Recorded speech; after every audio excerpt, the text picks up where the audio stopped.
Oh,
would help if I was actually on the stream, wouldn't it? So, hi guys. So, my apologies. It turns out that EVM, whatever it's called, you only get 7 minutes of stream time on the free version. But I've managed to salvage something. Here's Natasha. Hello. Hello, how are you? I'm all right. It just turns out Natasha was busy. I thought that's what it was. Yeah. So let me do my nice. I like this view better. You know me. I know we're smaller, but I like the view better. Yeah, I'm not. Well, you'll get a chance to have a look at it later on if you want, Natasha. But I'm not convinced for the price. There's one feature that I really like, Right. filtering the chat messages down. But do I really want to pay an extra $10 a month just for that? And I can only stream to. Well, let's put it this way. I'm paying $15 a month for this. Yeah. For $25 a month, I can stream to one less platform than we're currently streaming to now. So I don't think it's going to work out. So, but everyone's just about found this, which is quite nice. Quite nice. It's very nice. So Dale McCormick says, hello, everyone. We've got Crafty Chris in the house. Hi, Penny. Crafty, is Dave Say watching? Because I'm going to make him so jealous with my Lancaster and Tasha. So yes, hello everyone. So yes, today is a little bit of a bonus stream. Well, bonus for us, might not be bonus for you, because you might all be sitting there thinking, let's have a nice quiet. Oh no, Penny stream, and we're going to have to watch it now. Octal's modeling kit says hi everyone. So welcome back everybody. How are you all? So Natasha's been making videos, and No, I haven't. Very good videos. I ain't done none. You done one today? No, I didn't. You did? In your imagination. You did one about a banana. I've done quite a few now, 20 something. 20 odd something. I think so.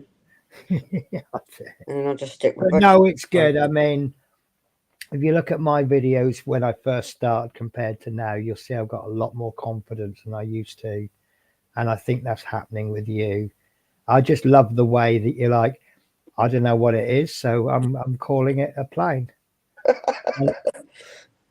I just think that's brilliant. At least I can tell the difference, I guess. Well, you can tell the difference between a tank and a plane. Yeah. Which is we're pushing you in the right direction there. Yeah. So I just think you're wonderful, Natasha. Thank you. Don't change, will you? I'm not gonna. No, good. Please just don't. One day you are going to be so knowledgeable on everything, and I just think you'll lose that edge. You know, we'll be longing for the days when we go, what are you working on, Natasha? A plane.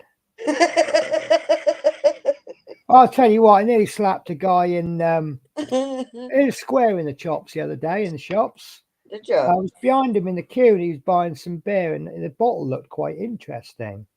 Nice little shape of that. I went, what's that? And he just looked at me and went, it's beer. And I thought, sod you. So and I thought, well, maybe in his mind it was a silly question. Yeah. But a little bit like the customer that I had today. we stopped at a bus stop outside Barking Station. And it even says on the announcements, Barking Station. And it was like you could see the station. And this guy says, does this go any closer to Barking Station? I went, it's there. And he goes, yeah, but does it go any closer? I went, mate, it's there. I said, it's quicker to walk from here than it is for me to drive to the next set of bus stops, which aren't even ours. So I'm just like, well, it's like that time that woman, she goes, I've been waiting 10 minutes for this bus. And I'm like, yeah, some people don't get a bus service like that. So Dominique, I shared this link in the old chat. Thank you. It's probably why our viewers went from like 2 to about 8 instantly. Dale says you're picking everything up well, Tasha. Thank you. Trust me, I've seen Facebook posts of people who've posted really proud of their first model, and it's not as good as yours. And I'm saying that honestly. Well, my new one's now got a nickname. A banana. Yeah. Yeah. Banana. Sorry, did I just ruin the surprise for you? Yeah. I'm so sorry. Banana. So what's your new one called? What did I actually call it? What did you call it? Something flying banana. Flying banana. That's Yellow interesting. flying banana. Yeah, that's really interesting, Natasha. It's So yellow. it Reminds says, me of a banana. and MP says, hello, Penny and Natasha. MP, I just love the way you always call me Pennies. I pronounce it Penny because I know what you mean, but I just think it's kind of cute. Fraser says I was in the old chat. Right, yes. So just before I got cut off, I invited Octals to tell me why why I should use EVMUX because he's been using it for 2 months. Oh, okay. The main reason that I chose it was it has more seats than StreamYard, but never heard about Melon. Might have to look into it. I would, even if you looked at Melon and thought, no, this isn't for me, that's fair enough. You've got your streaming platform. There's a lot of people out there, and I say to them, oh, I think Melon's much better. And they go, no, I like StreamYard, I'll stick to it. And that's absolutely fine. But the reason I've chosen Melon over StreamYard, excuse me 1 sec, I'm really, really sorry. He's really, really not sorry, or she. I just seem to have a bit of a coffee thing today. So yeah, the main reason I've chosen Melon over StreamYard is of all the features that Melon, that there's a lot of crossover features. Some of the things are a little bit nicer. There's a couple of features that StreamYard doesn't have, and I've been using Melon now for so long I can't remember what they are. And there is 1 or 2 features in StreamYard that I did actually prefer. But I've had, you basically have gone, right, if I go with StreamYard, I'm not going to get these features. And if I go with Melon, so something had to go. And to be honest with you, at $15 a month, it's not unreasonable.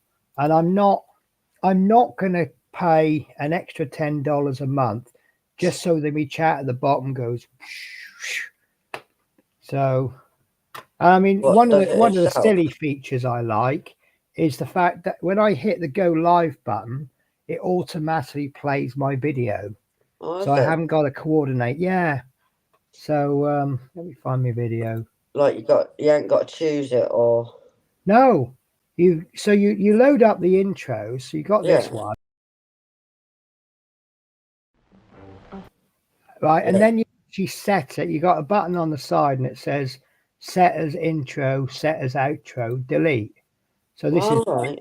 So again, the outro plays automatically, which is this. And I think StreamYard does the same. When you play one of those videos, it automatically mutes everybody in the show. Let me see if I can pull up my account settings, is it? I'll see what I actually get. Billing. current plan. So my plan is no watermarks, unlimited streaming, up to 24 guests, 15 on screen. So we'll call that 15 guests, because it's a bit rude to say, excuse me, I'm just going to push you away so that this person can talk. Yeah. So we'll call that 15. Local recording up to 10 hours per track, which I don't use. No. 30-day recording storage, which I don't use. However, if something was to crop up and someone says, oh, that stream you did 3 weeks ago, I could download it if I wanted to. Upload media. I can even upload a video, like one of my pre-recorders. I can upload that to show as a live stream, but then I don't use that because YouTube's got this thing called premieres. I've seen that. I've not even clicked on it yet. Disconnection protection, that is really good. Really? So if, for example, I leave the stream and then I come back, the recording is still going. Whereas in StreamYard, if you left this, if you click the button, it ends the stream, which is a bit annoying. Yeah. 1080, glorious 1080p resolution. I'd love it when Terry does that. I'm buying him a tee. I'm making him up a t-shirt. When I get my cricket sorted out, I'm gonna make him a t-shirt. It's just gonna say now in glorious 1080p. Yeah, I would. Yeah. Multi-stream to unlimited destinations, recording up to 10 hours per track, which I don't use. Multiple cameras. I do like my multiple cameras when I get round to using it. Yeah. So, for example, up, down. Okay, all over. There we go. So now I've got 2 cameras on the go at once. Yeah. But it's a little bit awkward to work with because, watch me count, 1, 2, 5, 6, 7, 8, 9, 10. See, when I cut this camera, this shot, it mutes, doesn't it? Yeah. And that's one of the things you kind of have to get used to. But if we did, for example, if I was doing something and the show was all about what I was doing, yeah, then we could do this, which then, let me get rid of this chat. Sorry, guys. So you can see we're both on the stream at the bottom, but the main focus is whatever the main focus is, which is one good feature. I believe, I might be wrong, I think they have hotkeys. Who? Hotkeys. That mean you're going to burn your fingers if you touch the keys? Close. So what a hotkey is you can set keys up. So right. say, like, if I press Control and 1, switch to this camera. Control and 2 will switch to that camera. Right. This, that, and the other. So let me get rid of this camera because it's. But yeah, it's just stuff that you got to get used to. Unlimited branding, which you would expect that. Because if you're paying for something, you don't really want their advertising over it. No. And I don't really use them much anymore. In fact, I've used them so little I can't even find them. Here we go. We've got reactions. Yeah.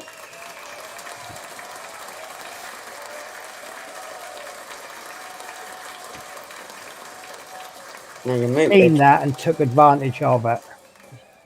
So so yeah, that's what you get with apparently you can add things to it as well, like apps. But yeah, say I've actually gone $17 a month. I apologize. You can actually go down to $9 a month. Yeah. You only get not so glorious 720p, but you still get unlimited streams. You get 5 guests, multiple cameras, 15-day recording, destinations. Destinations, it doesn't say. Don't know. Multi-stream to 3 destinations and up to 5 guests. So it's pretty much. Oh, and if you pay annually, that goes down. See, my $17 a month, that will go down to 12 if I do annually. Right. But basically, you're getting pretty much what EV Thingamybobby does for $9 a month. But again, it depends what you're actually after. Right. I should see. Right, I was in the old chat. The main reason, right? Ian Fraser. So evening all. Why is that not coming up? Because I'm trying to click it on YouTube. I'm clicking the chat on YouTube and wondering why it's not coming up. It's not coming up this end. Not for me, anyway. Right. So evening. Ian Fraser says so evening all. David Markey says hello Penny. How are you, David? David Mark says hello Natasha. Hello folks. See, I like that. He's got that in the right order. He's done me and you first, then everybody else. I think that's spot on. Yeah. So Dominic says hello David. Evening Dale McCormick. Dale says hi Dom. Penny, if you want, you can work with Zoom in Windows. Yeah, but doesn't Zoom cost money? But to be honest with you, I think we do well with the Melon because we're not doing anything super productive. No. Obviously, my pre-recorded videos, which I use OBS for, that's my super serious stuff. Whereas our lives, they're a lot more chilled and relaxed. And, you know, it's like if I'm sitting there going, I've just made a mistake. It doesn't matter. If anything, it adds to the flavor of the lives, doesn't it? So one downfall with EVMU, let's just call it EVMux, is for basic. Yeah, you do have unlimited, but they end up every 6 hours and can restart back up.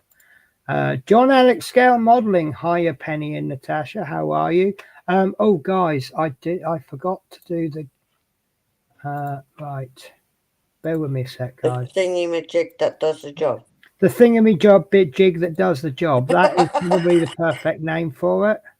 Now, the next problem I've got is I need to create a line of chat because I can't pin this message because there's a bleeding love heart in the way. Oh, yeah, that drives me nuts. Oh, do you know what? If I could move it, I'd be happy with it, but you can't. And No. you go to hover over it, and it just gets bigger with all these extra bits on it. I've done it loads of times on mine. I'm like, I can't do nothing till it goes up. So, right, guys, there's a link in the chat. If anybody wishes to join us, if anybody wants to humble us. Obviously, what we were kind of thinking the way we were going to go was that we are just going to be doing some modeling. But obviously, we're testing and talking about our findings. Yeah. So one thing to also consider, I have reached a point in my life where if I know how to use something and then I use something else and it's different, I will automatically have a level of hate because it's not the same. So the buttons are indifferent because I took me a while to love Melon.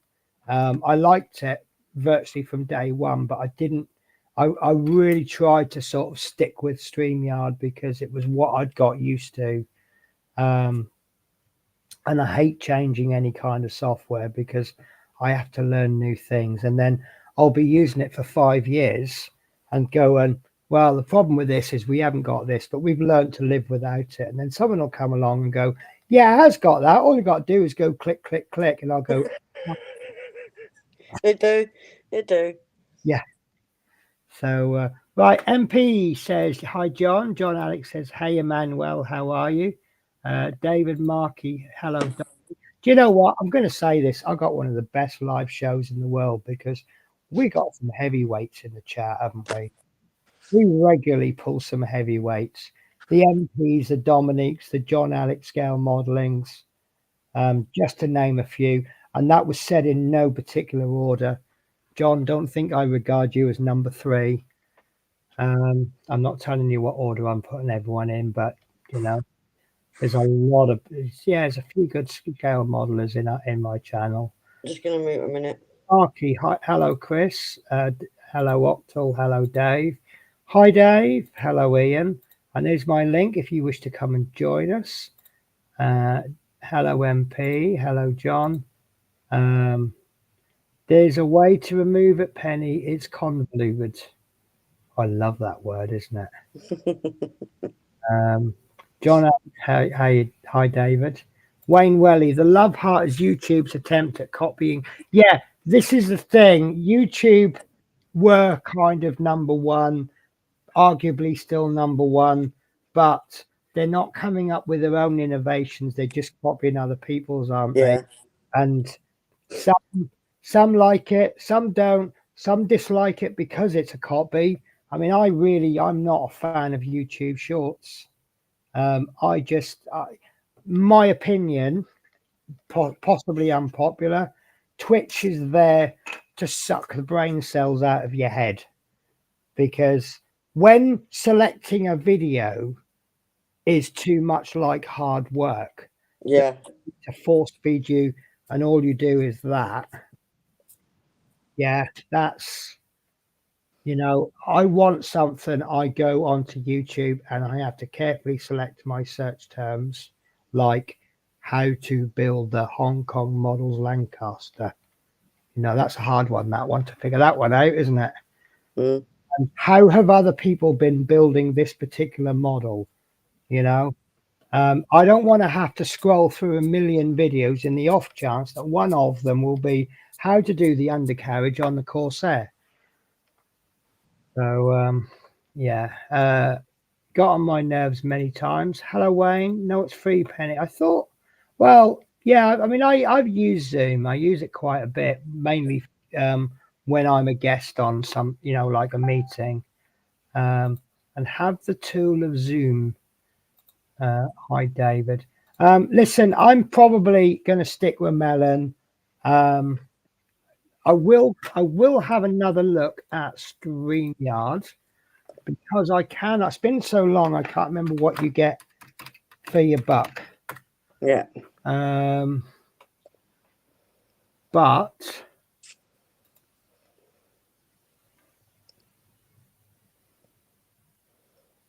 I can't remember what to do now. Right, let's go stream. Let's go general website rather than actually going into an account. Right, choose the right plan for your live streaming needs. Sorry, guys, I'm reading this. Oh, hang on. That's not it.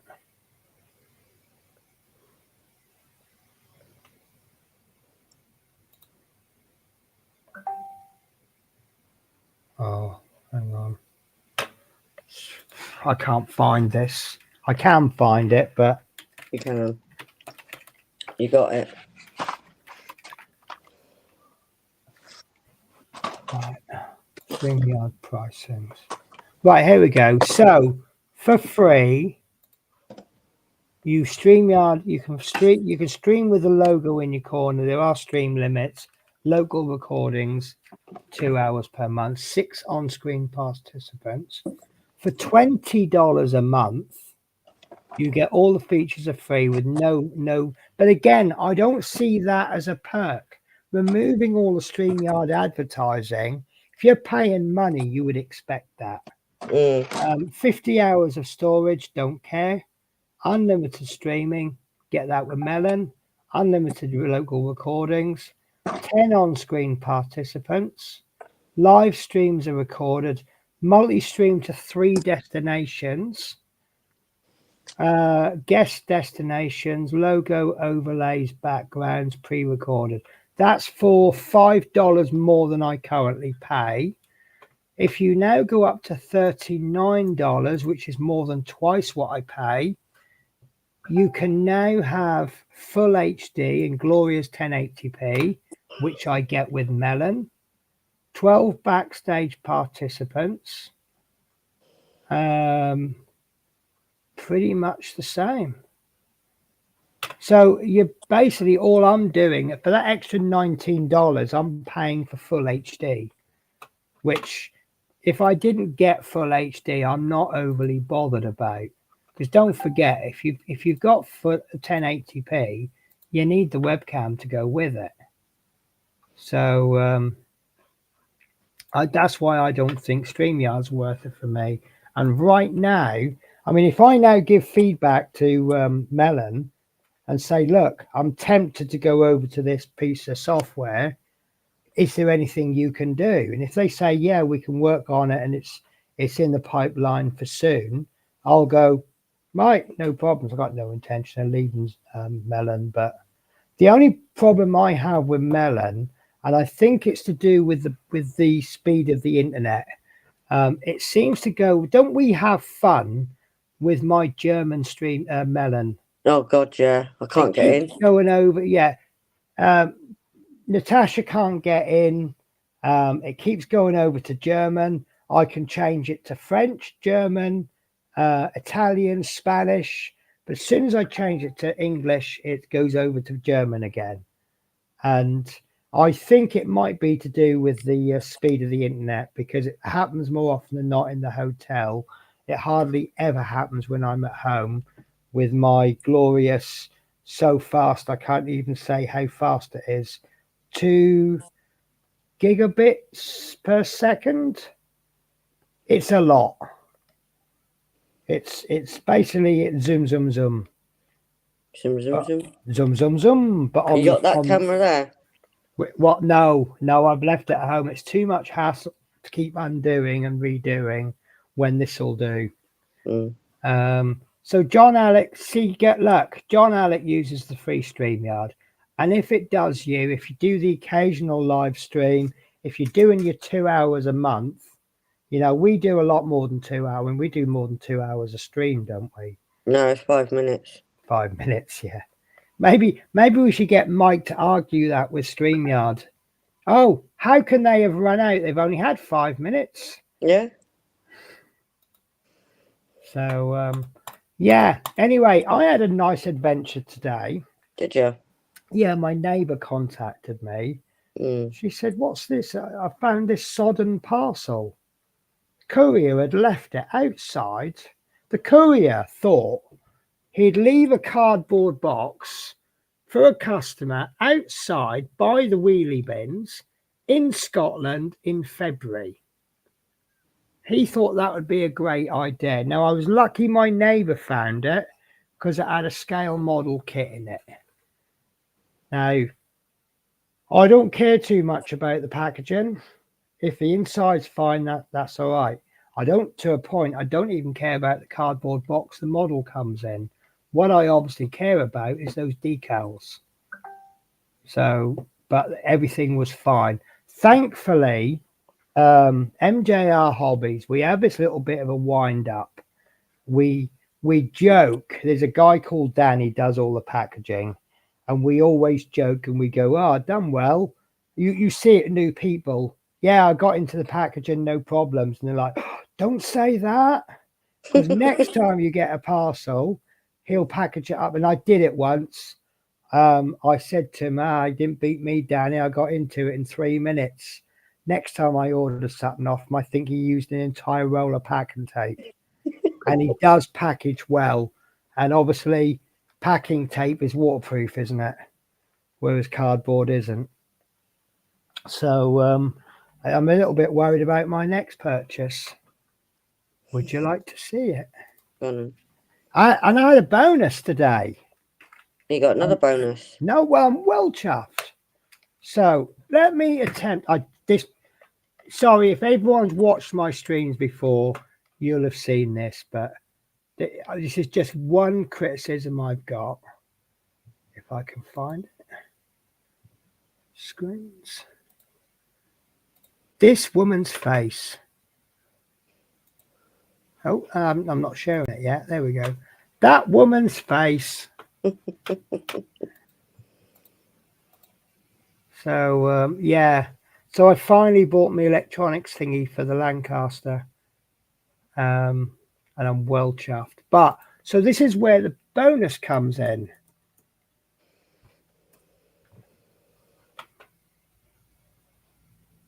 There we are. For some reason, you see the price there. I'm just selecting all the options that I had. Right. So 196. Yeah. And then with postage, it comes up to about 217. I was reading that as that is a pound sign, isn't it? Can't tell. Is that a pound sign or is that a euros? You can't tell from there, can you? Let's see if I can. No, not for me. See if I can make the screen bigger. No, that is a euro. So yeah, I've seen that. I read that as a pound sign. So of course, well, I saved up my £200 and I've got the money today. So I went to buy it and the whole lot came to less than £195. So I got 20 odd quids to play with. Cool. So I'm having a pizza tomorrow. Why not? I just had one earlier. I'm quite new to this particular area. Mm. And I've been recommended a nice pizza place, but I'm going to show you guys. I know you've all seen it, but I love it so much. But I got the instruction manual for it. I'm starting to regret it now. Well, it's glass. You know what? Something I never thought about. Let me just fast forward that a bit. Just a little bit. I just love it. I watched this video. I mean, I don't know how many views they've got. It must have about 1 million views, and half of them are from me.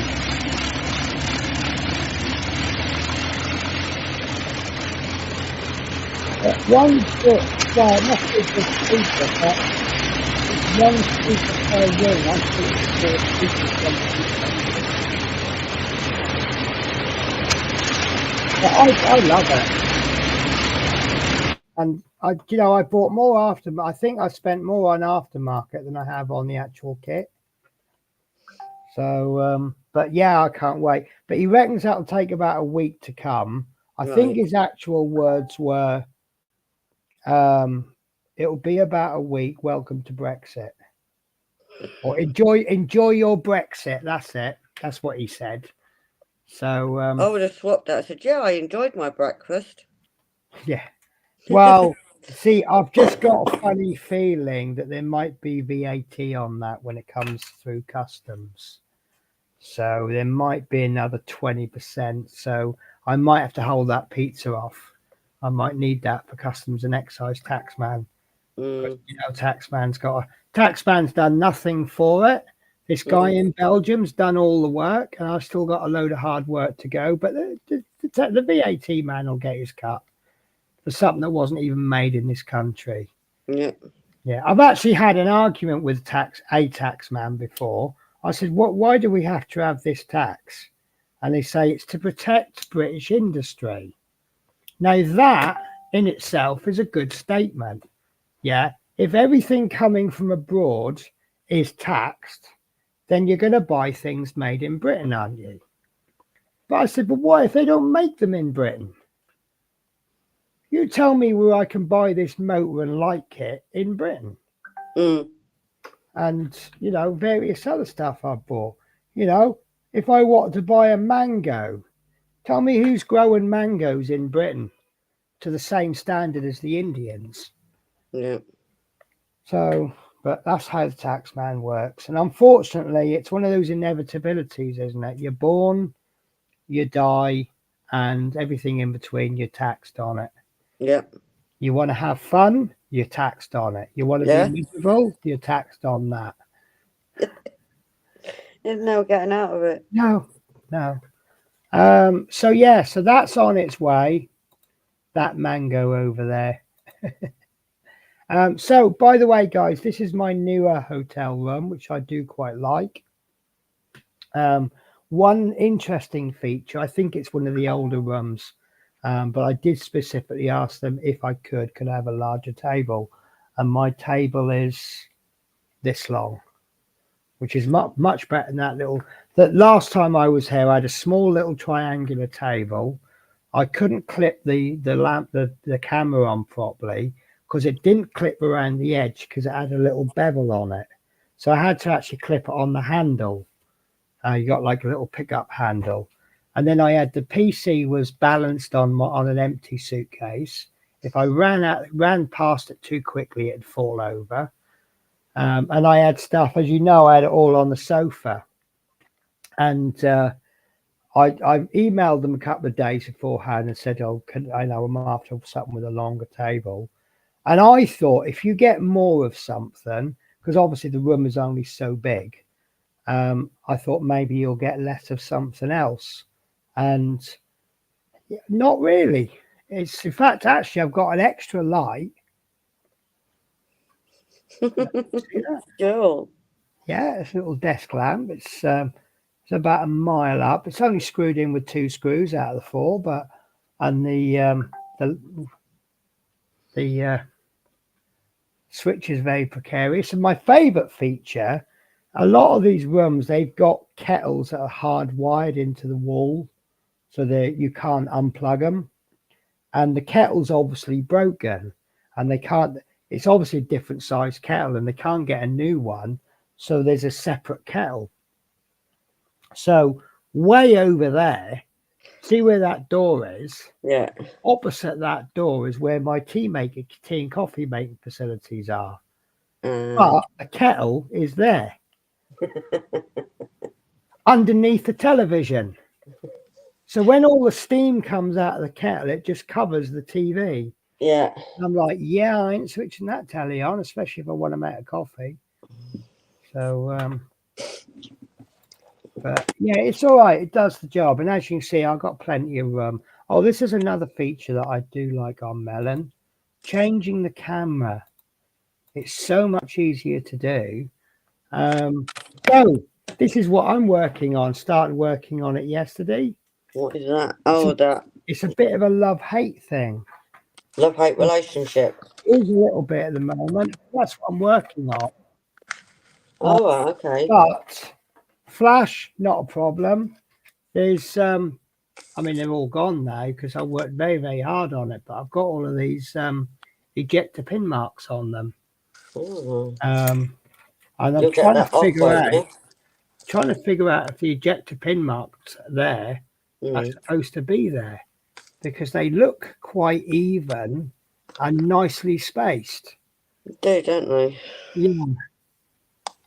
So I don't know if they're meant to be there, but absolutely everywhere you look, there's pin, and some of them are raised, and some of them are recessed. So even though I've done most of these, and I've done it, look, there used to be an Airfix symbol. You can just make it out. That's gone now. I thought, well, if I'm paying you for my models, I'm not going to advertise. Mind you, maybe I should have advertised it. Maybe I should say, if they go, oh, I see it's an Airfix, and I'll go, yes, and it's a pile of poo. It's full of flash and everything. But it's a nice size. Yeah. But the reason I'm doing this as a hotel build is that when my Eddie Stobart finishes, I'm going to be doing Wednesdays. It's going to be Wooden Wednesday. And I came up with that thought independently, even though someone else, is it Model Kit Stuff? He's talking about Wooden Wednesday. And he hasn't copied my idea, and I haven't copied his. Well, I assume he hasn't stolen my idea, because I don't think he'll watch my lives. But to be honest with you, if anyone wants to do a Wooden Wednesday, I don't really care. But yeah, so I'm going to be doing this in wood from a company, I can't remember who it is, and it's not Mini Art. Oh, I can't remember, but yeah, I did start this once ages ago, not this one, and I completely ruined it. It's not a bad little kit, but this one just seems in poor condition. So much worse than the last one I got. But to say that all this to get rid of, why are they? I hate it when they stamp the part numbers on the actual part, unless it's like the inside of a wing. So that is why. Oh, you weren't here when I said that, were you? No. So I've been to a certain coffee shop that is well known for their sausage rolls, and I bought coffee and no sausage roll, and I got their coffee stirrers stolen. So I'm gonna show you a really quick idea to make a sanding stick. Ever so simple. So this is an 800 grit. Yeah. And all you need is some super glue. And I wish I could zoom in, but I can't. I'm sorry, guys. And all you do is you work out the width. I haven't got a ruler actually, funnily enough. But you work out the width that you want, and you cut it absolutely dead square. And then you super glue along the stick. Now you super glue along the sandpaper, cutting the bit off the super glue first so that the glue can come out. Oh, and of course the glue goes all over your finger. Bear with me a sec. Oh, I was nearly able to show you my super glue unsticking trick. If you ever get your fingers stuck together with super glue, don't do that. Why? Do that. Don't know. It works. Someone taught me that trick, and this is where I discovered that my glue's probably dead. Right, so stick your stick on there, like so. Yeah, it's like water. Why is that not working? Should I have shaken it? I normally buy these little multiple tubes of, mind you, I did get these in Poundland. Does glue actually go off, guys? Do you know? Don't know.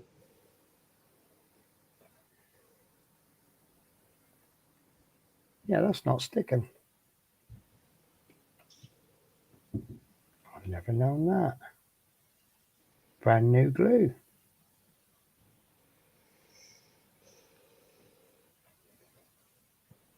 Nope. Oh, Not having it. that's not having it, is it? Well, let's just try it with Yoo-hoo then. Oh, that will stick. Well, it will if it hasn't gone off. Whoops, that's way too thick.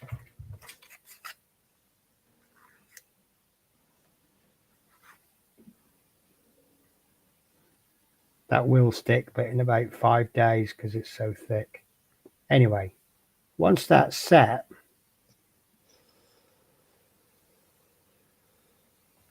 I'd say it is very, very thick.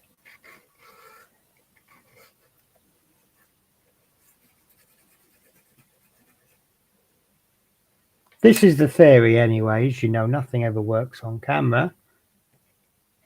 Yeah, that's not sticking. But it stuck the sandpaper to I know it's working. Right. Let's try it there.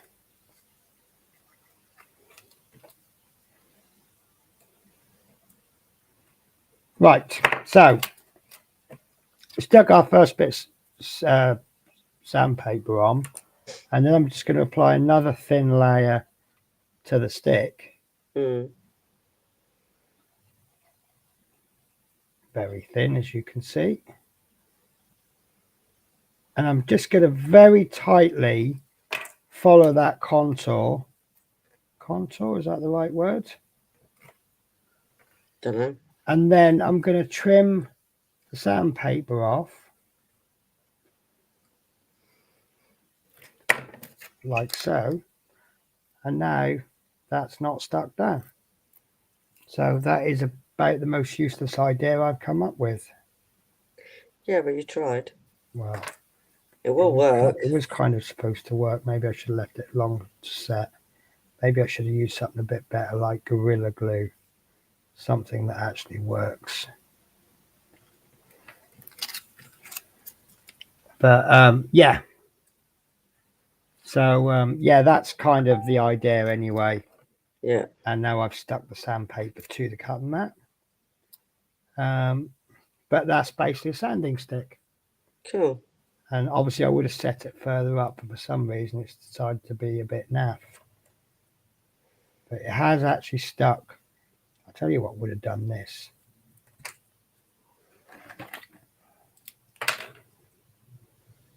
Pegs. Clamps. Not pegs, they're clamps. Pegs. Same thing. Pegs Right. are clamps. But yeah, that's my my cheap sanding sticks, which I think is the same as everybody else's cheap sanding sticks. And then I'll clip that end off.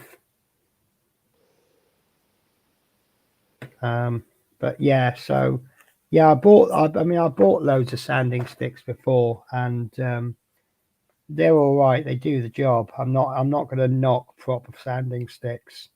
And I mean, I bought the ones from Ultimate Modeling Products, and I am not going to. They are very, very good, but when you look at the price of them compared to stick and sandpaper, I mean, even these don't cost any money, but that's cost me about 1p. So and about 4 hours worth of scrubbing with fingers to get the super glue off. No, I love peeling super glue off my fingers and that. I love it. Glue. Oh, I'm one of them that will sit there forever and peel it. I'm weird. are you not confusing it with Copydex, are you? I don't know what it is, but any super glue or glue, I'll happily sit there and peel it off. Weird. I've been like that since a kid. So John Alex says, talking about StreamYard, pretty easy to set up, Wayne. MP says, Penny, the Lancaster Dambuster 1-48 from Hong Kong Models arrives here in my local shop for €112. A lovely temptation. I've actually got it. I bought it when it first came out. Actually, I'll tell you when I bought it and why I bought it. I bought it when Tamiya brought out their new Lancaster in 1-48 scale. And I said to my supplier guy, oh, I want that kit. And he says, Penny, it's a Reeboks of a 1900 kit or something. It's not a new kit, it's a Reeboks. He says, you do a lot better getting the Hong Kong Models one. So I got the Hong Kong Models one. And now I don't know what to do with it, because do I need a 1-48? I mean, 1-48 scale is my preferred scale, which is why I got it in 1-48. But obviously I'm now doing this 1-32 scale. What am I going to do with a 1-48? It is an expensive kit. And the only thing I can think to do with it, and this is some kind of blasphemy, they do a set of what if decals, so you can do the Lancaster in Luftwaffe colors, as though it's been captured by the Germans and used by the Germans. So I'm quite tempted by that. Or the 1-32 scale can be a really fancy showpiece, and then I can go in the front room, and then I can do the 1-48 scale for my craft room. So, but of course, once I've done the motors for the 1-32 scale, will I then want motors for everything? Because they do a nice 48 scale. They just call it Merlin and Daimler set. So basically, that pretty much covers any German aircraft, and quite a lot definitely a Spitfire anyway. So then I'm like, should I do a Spitfire and a Messerschmitt 109? So, but yeah, I've now got the 48 scale and the 32 scale, and I've looked at both sets of instructions, and they're pretty much the same, but obviously the parts are different size. So, yeah, I would do it. MP, I would do. Someone of your talents, I can't see how you can't not do it. The is you do have a bit of a tendency to let your viewers decide on what colour, and that would scare the hell out of me, having a really beautiful kit like the Lancaster and then letting your viewers to tell you what to do with it. Yeah, banana. Yeah, banana. That's the kind of thing you'd suggest. Yeah. Actually, you I should got make. a banana. You Oh, said banana. I got a pun for you. You should make your own Banana Republic. It And is. have It's all already these. public. No, but you could do a whole fleet of aircraft. We can design your decals for you, so you got your national insignia, and you Yeah, can just have a fleet of yellow aircraft. wouldn't it? It'll look cool, innit? Yeah. How are you going to handle yellow camouflage? What do you mean? Well, you got to do some kind of camouflage, haven't I you? ain't on this one. I'm not on that one. Maybe bright yellow and dirty yellow as a camouflage scheme. Is Well, is yellow a colour you like? well, it only reminds me of sun Ah, when okay, we don't get none. right.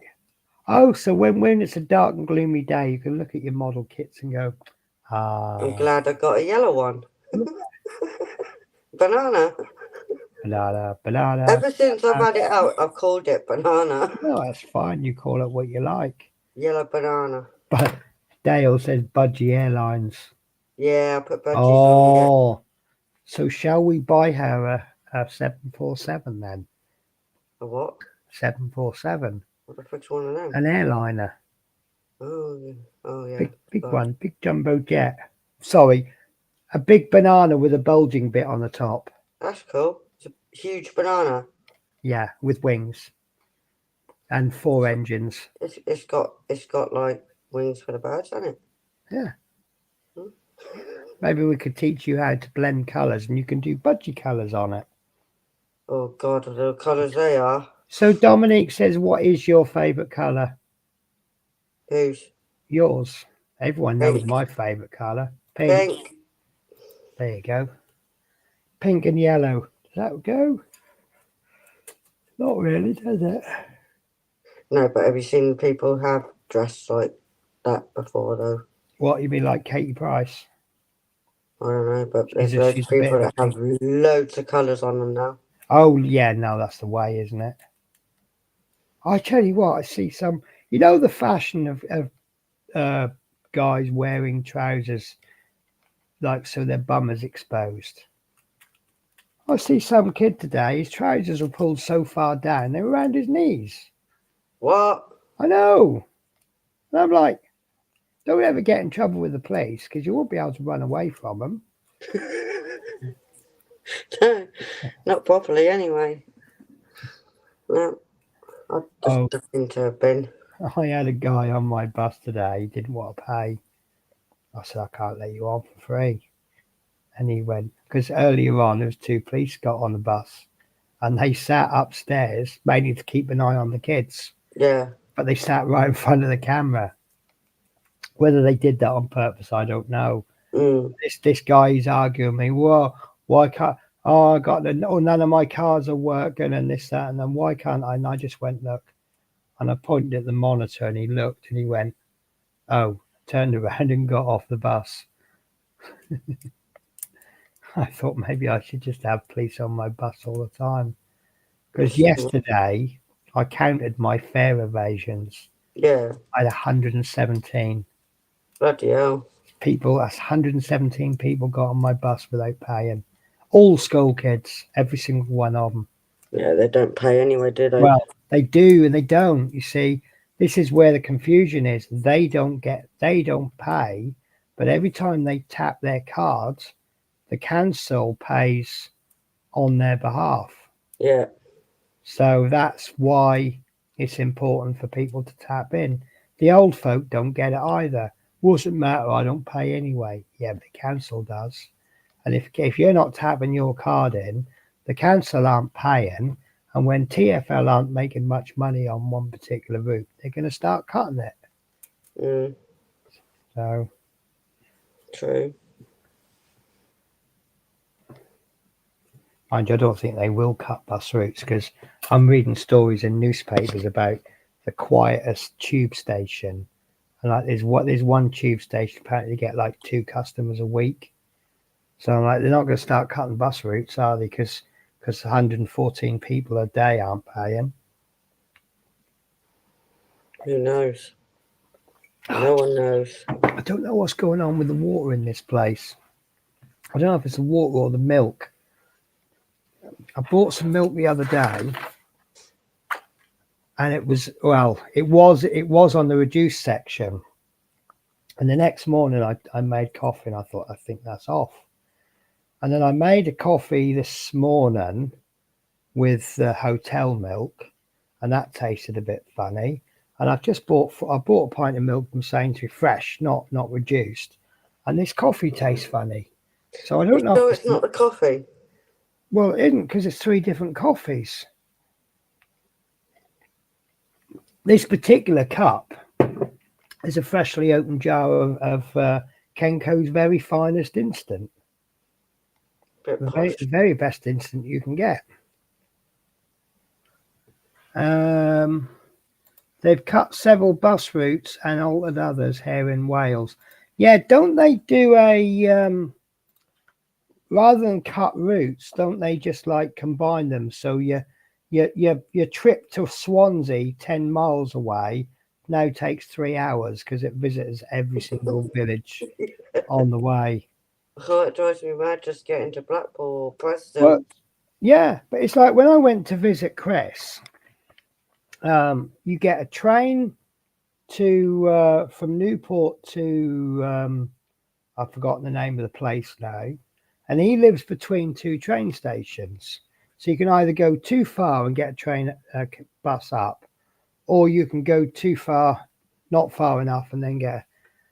But it's like it's over an hour on the bus, and it's over an hour on the train, and yet you can drive it in 45 minutes and 45 minutes to an hour.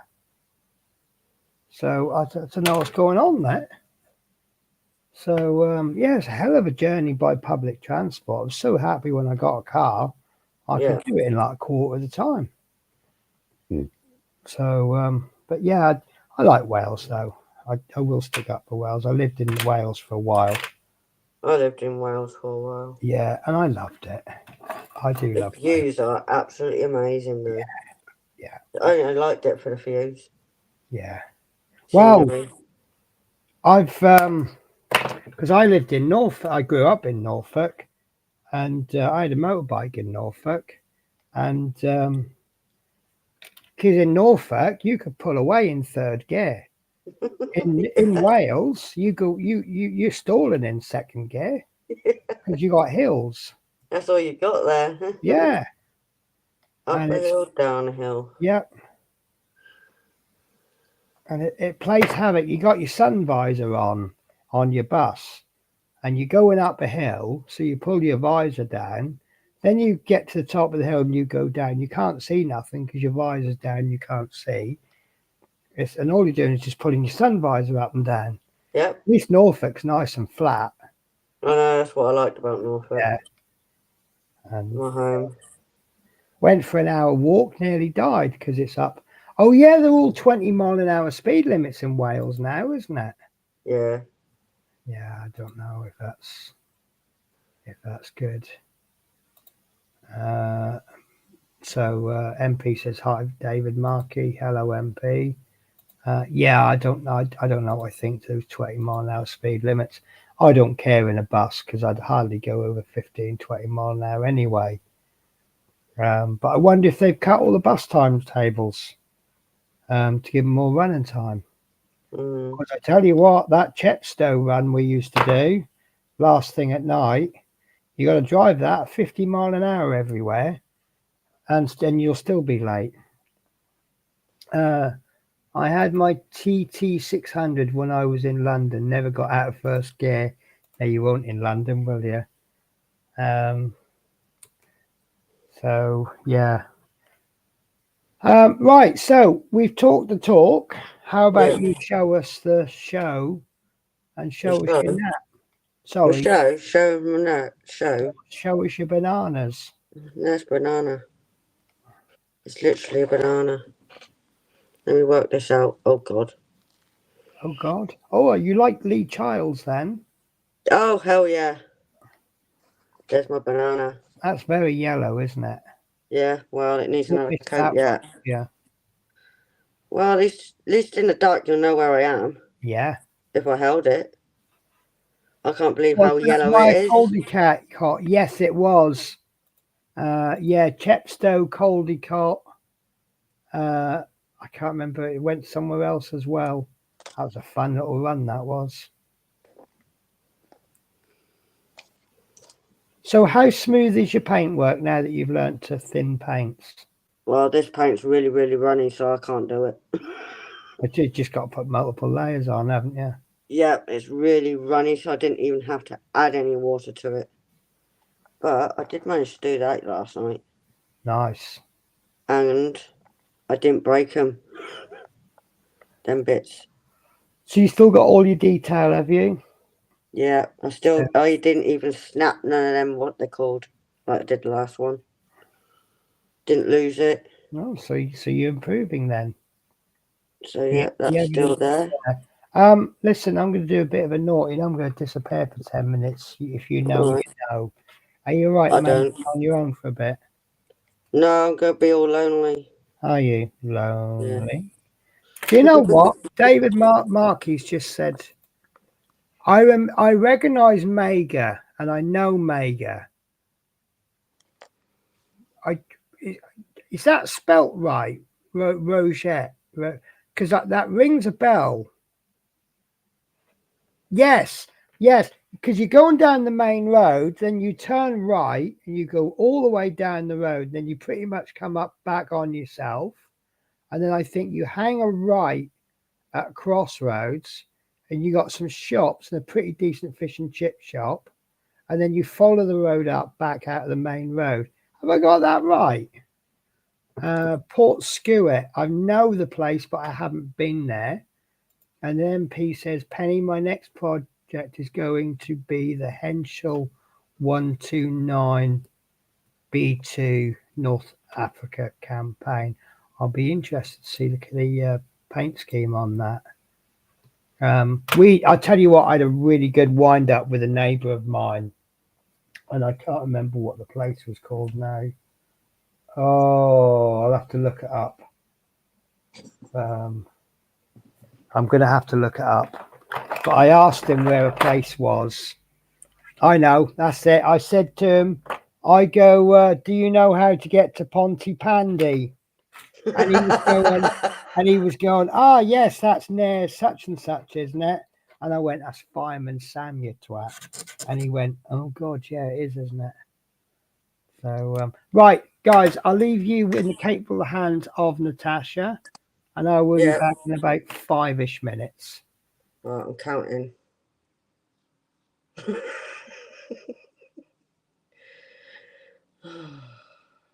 Man, am I supposed to be doing my own model tonight? I have no idea. I'm going to do my own anyway.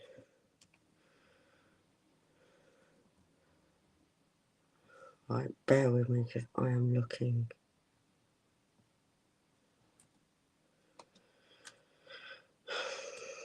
Because I have got to hunt.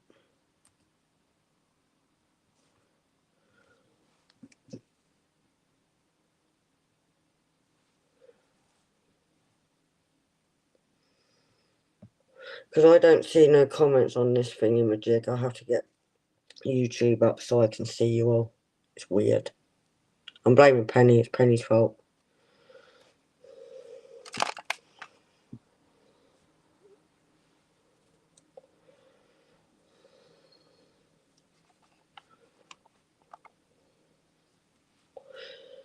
Penny's fault. Still got my thingy-majig. Right there. I've not lost it yet.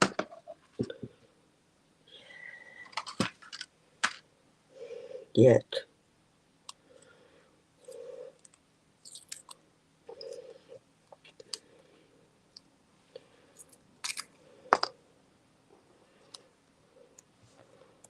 I hate this thing, it sticks to you more than glue.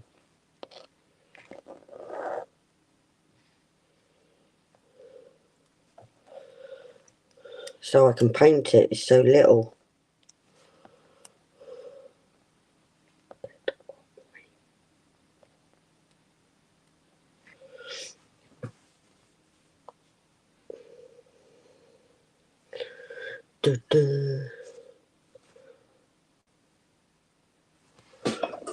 See, I've had to separate both kits away from each other.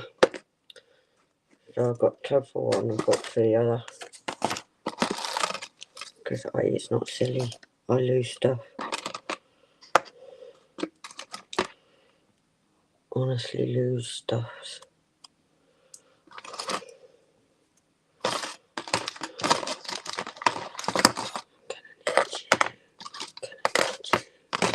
Gonna need you. Gonna need you. Yeah, have it all out.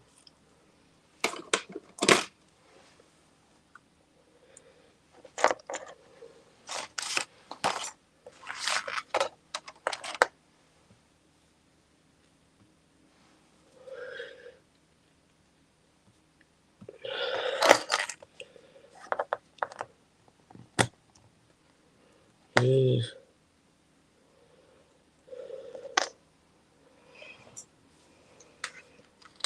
Cheating in. Right, cheating.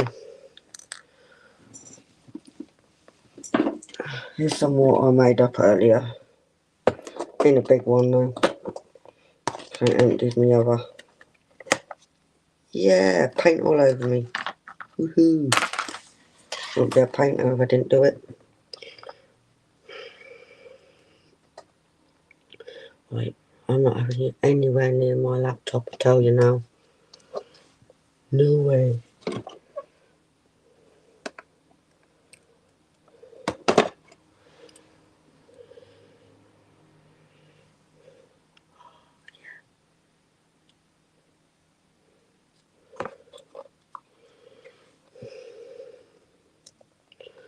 Yeah, get off.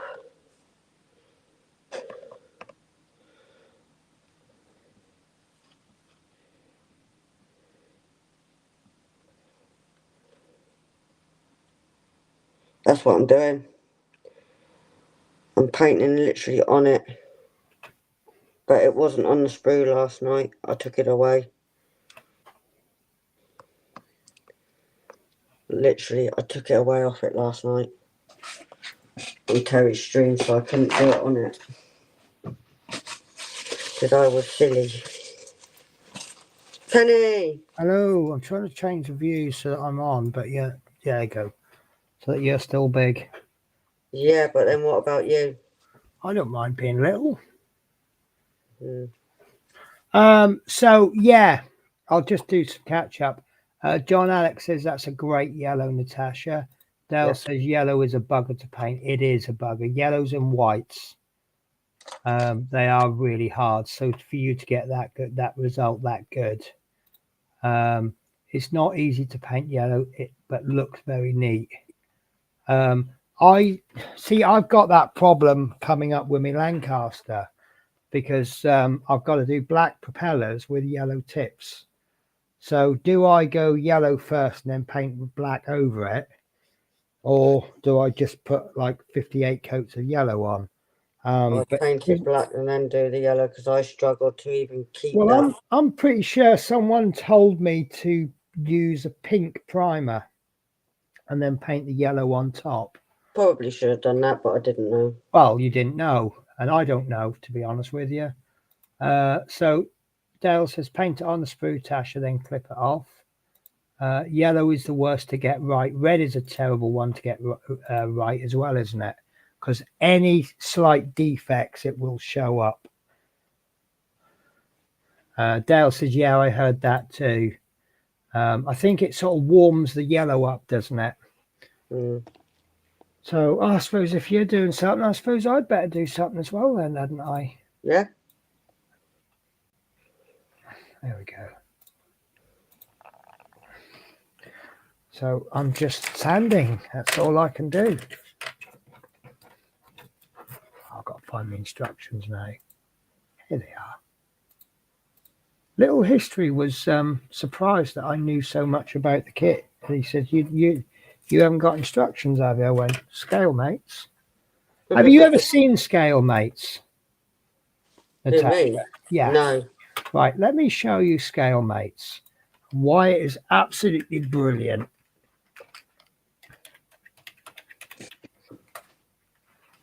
So,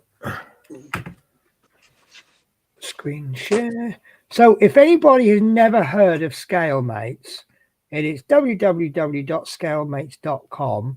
It's the most fantastic model database going, in my opinion. It's basically a database, Facebook and everything combined. Mm. So this is the front screen for it. No, it isn't, because I haven't shared it yet. Right, I'm gonna spotlight it. Okay. So this is what ScaleMates looks like. And on your front page, you have a list of all the new releases. So I can see they've got F-16 Fighting Falcon landing gear upgrade. And you can click another button, kits. So this is new releases for kits. Now, I have it set for my own topics and my favorite scales. So if your scale mate says something on here that's not on mine, it's probably a different scale. So there we've got, BF 108 Profi Pack. Mm. Nice. So this particular kit, there won't be much on it, but so below the picture of the box art, they will have some facts. So it's kit number 8078, which you'll usually find on the kit, but not always on the front. It's the full kit, and this is 2024. The only information they've got at the moment is it's changed something. And then you have topic. So if you click on this topic, you get more information about just that particular aircraft, which is quite handy. So then you've got the product timeline, and I can see that this is a rebox in 2024. Does my cursor show up on the stream? If it, yeah, but Right. very, So this is a very small. 2024 rebox. In 2019, they had new decals. You go all the way back, you can see that it was a new tooling in 2002. And if you then click on that, this is that new tooling in 2002. So you can instantly see that's not a brand new kit. So you're dealing with the 2022 kit by Edward. You can then download the instructions if you want, because someone's uploaded them. So let's make sure these share screen. Bear with me a sec, guys. Is it that one? Is it that one? There we go. So these are the instructions. No, it isn't, because I haven't shared it to screen. Right, there we go. So this is the instructions. So you can then have a look at it. You can see what the sprues look like, basically whatever the instructions say. So we can see what, this is the bit I always like to look at. Have I got the colors? And if I haven't got the colors, what colors are they telling us? So if you're operating in Humbrol, you can see second column there. They're all Humbrol colors. So I'll take a bit of time and I'll convert those to the colors that I want. And then you've got the full build sequence. So straight away, going straight in with some photo etch. And then you can decide if it's a kit you want. Then comes my favorite bit. This is what cost me all the money. If I can find it. Marketplace. So obviously nothing's come up on the marketplace yet. I'll show you another kit. And then you've got related products. And you won't get that much with a new kit. But if you look up, right, I'm going to look up my Lancaster because I know there's aftermarket for it. And I know it's for sale. So, right. So in the top here, you've got, just type something in. then you can filter it down. So Right. full kits, 1 to 32 scale, and brand Hong Kong models. So now we've got it down to 7 models. So if we have a look at my model, which is this one, if I then scroll down, I've got places that I can buy it from. So models for sale, Hobbyland, I forget what they are. Yeah. Super Hobby, E-models are doing it for $359.99. That's not the only places you can get them from, and I don't know if they're sponsored links. But again, you've got your timeline. So this is a 2019 with new parts from a 2018 kit. But then you've got all your aftermarket. So this is something I was looking at. This is the Lincoln and Lancaster crew ladders. So you get 2 ladders with it. And it just sort of helps you spruce things up a bit. Paint masks. If you don't fancy masking your canopies, this is this is a paint mask you can get. See if I can find. No. You could spend hours looking at these kits. There we go. So there's the metal landing gear that I've just bought. Yeah. Because I'm not sure how well I haven't heard anything about the landing gear. The bomb bay's a little bit dodgy. So Edouard's brought out this photo etch thing for the bomb bay to spruce it all up. Right. And this is, you can spend hours here. Landing flaps. I'm quite tempted by these landing flaps.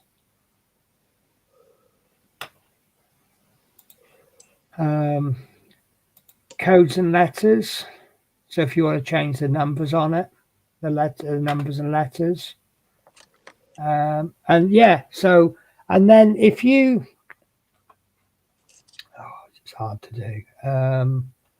Right, let's find a 1 to 72 scale Lancaster. I'm doing, if I get this, it's going to be absolutely random that I've done it. Right.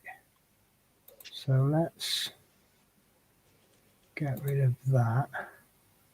Right. 1 to 72. Let's try Airfix. Right. So 617 Squadron anniversary set. Now, if you go on to Marketplace. Yeah. No, let's try another kit then.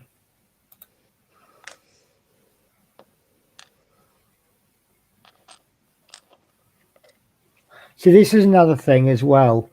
You can see 34 people have got it in their wish list. 45 got it in their stash. No one started it, and 3 people have completed it. So you could theoretically drop them a message and say, I'm having a bit of trouble with this. How did you handle it? I think that's the theory behind it. Yeah. Right. Trying to find.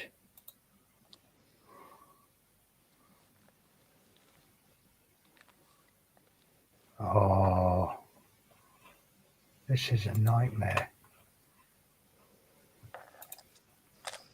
No way. I've been after that. Lancaster Mark B2.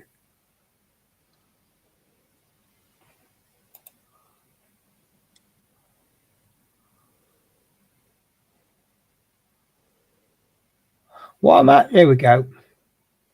Right, so the Avro Lancaster B3 Special. This is the Dam Busters. So this particular kit is, I think it's this one, 2012. You can still buy it for about 40 to 50 quid. But here we go. We've got 2 private sellers. So we've got this guy is selling it in for 35 euros. Yeah. And this one is at Canadian dollars, 50 Canadian dollars. So you can now drop them a message and say, is it still for sale? What I normally do is I say, is it still for sale? And how much will that be to ship to the UK?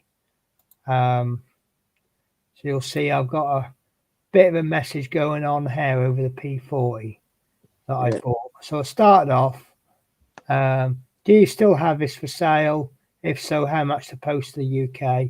And how do you prefer payment? That's how I initiate. And then this is another kit that I bought, the F111. Is it for sale? Is it still correct? Because I'm really desperate to do an RAF Lakenheath version, which this has. Yes, kit's for sale. Where shall the shipment go? That's why I started saying I'm in the UK. Saves them asking. And then he's quoted me the prices. Blah, blah, blah, blah. And as you see, we got a bit friendly there and we had a bit of a dialogue going on. Yeah. Nice guy. To be honest with you, I've dealt with 2 people on scale mates and both of them have been decent people. Probably because we have a similar interest and we're model makers. True. You know. So Caitlin says hello all. David says hello. Dominic says I plan on keeping my stash there, but yeah, I keep trying to put my stash on there, but I spend so long looking up the kits. It's so hard to do. You have to kind of get onto scale mates when you only own about 2 or 3 kits, and then add the kits as you buy them. Oh, that glue that didn't stick, it stuck to the cotton mat. This is why we have cotton mats, Natasha. Is it? I didn't know. Yes, to say that glue is like water. Oh, now it's starting to stick. I might be able to demonstrate super glue with you. No, see, I don't even stick my fingers together. There we go. Right, so I've stuck my fingers with super glue. Right, and you see that if I pull it, it's not coming apart. I could yank it apart, but it might hurt my skin. So if you stick your fingers, do this. Oh, yeah. It's got something to, the words were told me, shear strength. It's got plenty of shear strength. Yeah. But it hasn't got whatever strength that is. So there you go, guys. That's how to unstick yourself with super glue. Or if you stick your finger to something, don't pull it. It's just going to rip your skin off. Instead, twist it. Twist it. And it works a treat. Obviously, the best solution is just don't get your finger stuck in the first place. But yeah, that's the trick I was taught. So, right. 1 bus. So I don't know whether to start gluing this up and then paint it. Because this inside has to be done a tan color. And then I'm going to do this bit there wooden. So I'm going to sort of add some. I'm not going to do this like totally 100% accurate. I'm going to get a color as close a match as I can. It's just I'm doing it on a fun stream. Yeah. So you know, if I've got they want tan color, but if I haven't got tan, I'll probably use radone tan or something, which might be the right color. But I'll do these slats. It'd be a chance to experiment with some oils and just try and give that some variation. And then these walls on the inside need to be white. I think they need to be white on the outside as well. So that's easy to do. I'll probably just go over it with a white primer and then give it a thin layer of white paint. And then it doesn't say what color to make this. And I still don't know what to do with these marks. Because it doesn't seem to have these marks in the instructions, but it has that bit of detail there. Yeah. So, and there's a decal to go on there, which I think is the timetable for the bus. Right, now, the platform in front of this is 21. Oh, it's going to be white, look. So that's all going to be white. I imagine it's going to be tan on the inside. Hang on, what color is 21? 21 must be black. No It is idea. black. Yeah, because look, the inside is black. Mm. And that's white, but it's tan on the. Let me double check it's tan. See, this is the thing. I don't know Humbrol numbers. So it's 22 on the inside. See, it tells you the color callouts on the instructions, but it tells you an explanation of what the colors are at the end of the instructions. So I'm constantly flicking backwards and forwards between the front and the back. I should really print these out. So the side wall is, there we go. Side wall is 22 and the floor, right. So yeah, that's 22 inside on both sides. And then the 11A is matte US tan, which I don't think I have, but I do have radome tan, which I think is lighter. So I'm going to have to pull out my favorite app,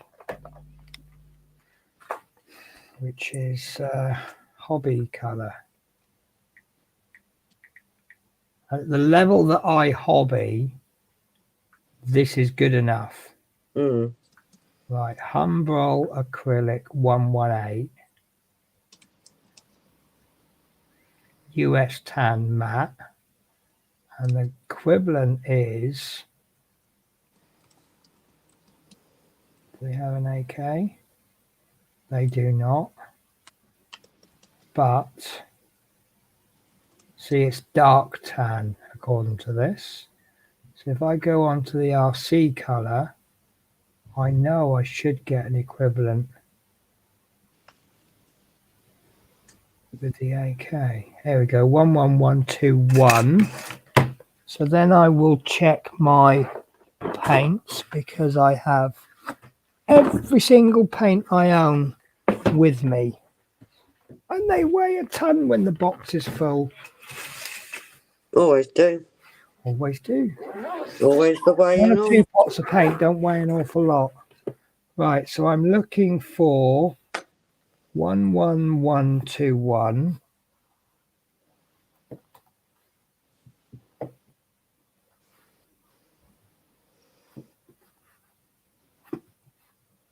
I don't have. Right. So what about REF Middlestone mixed with radome tan? Or even Middlestone?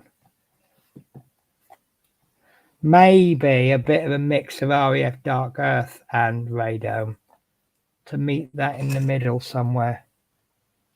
What do you reckon, guys? But that's quite a reddish color, isn't it? Mm. Actually, do you know what I have a tan color. It's not a great tan color, but It might do the job. it might do the job, as you say. So to boldly go says hi everyone. Hello, TBG.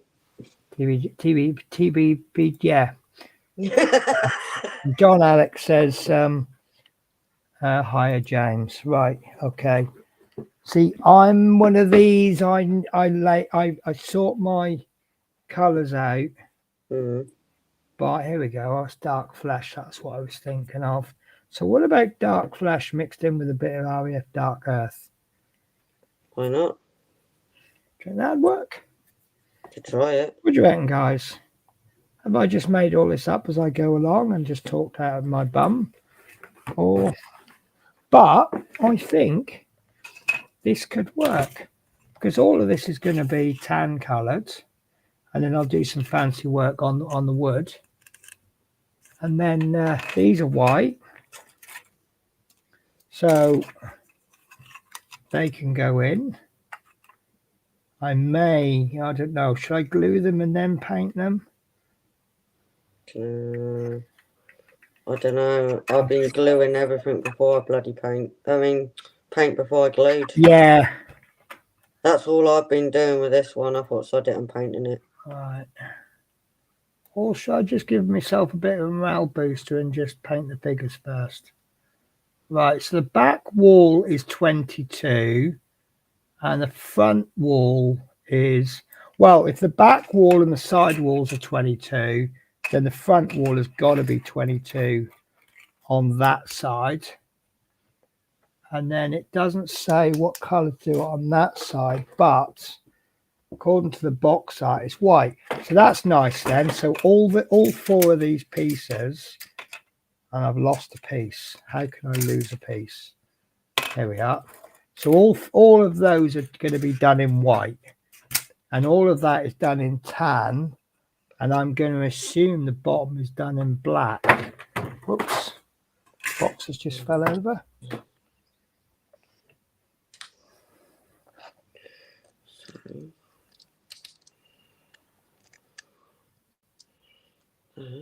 Now it's telling me to do the inside flooring. No, that's the roof. That's the upper deck, sorry. Oh, wow. That's interesting. What? So the bottom deck floor is going to be done in tan. Yeah. The upper deck, which I assume is second class, some kind of second class, that's going to be done in black. Okay. With the slats being done in tan. Ah. With the walls being done in 186. 186 being non-existent. I must have read that wrong. Must have read that wrong. No, it says 186. It's definitely a colour call out. But 186 isn't listed on the instructions. So I'm going to have to look on hobby colour then. 186.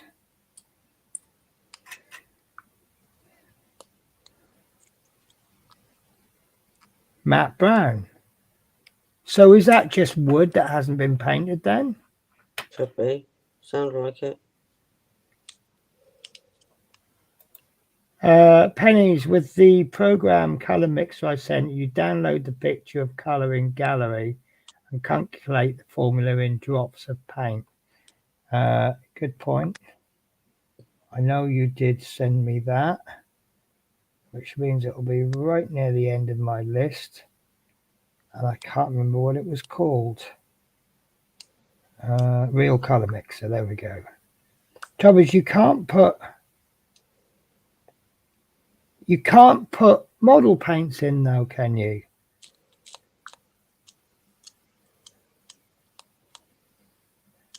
See, I need the actual model paint to start with, because I don't know how many drops of white and red and brown there are in each particular color.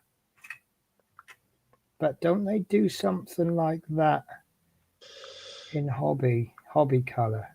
No idea. Oh, I do like these references. So if you're doing an A20, oh, that's just references.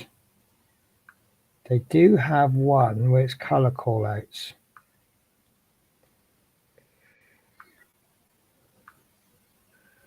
There we go. So if you're doing the F14, there we go, color schemes. So that's all the colors you'll need to do the Tamiya F14A in VF80 or Jolly Rogers colors. Yeah. So you need aluminium black, green lights, light grey, red lights, white underneath and yellow. I did try to set some up myself, but it's actually quite hard work. Is it this one I did? Could have been. Could have been. Could have been. Could have been. Could have been, but that's, yeah. There was some that I set up somewhere.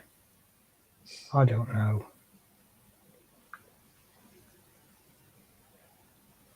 I can't remember.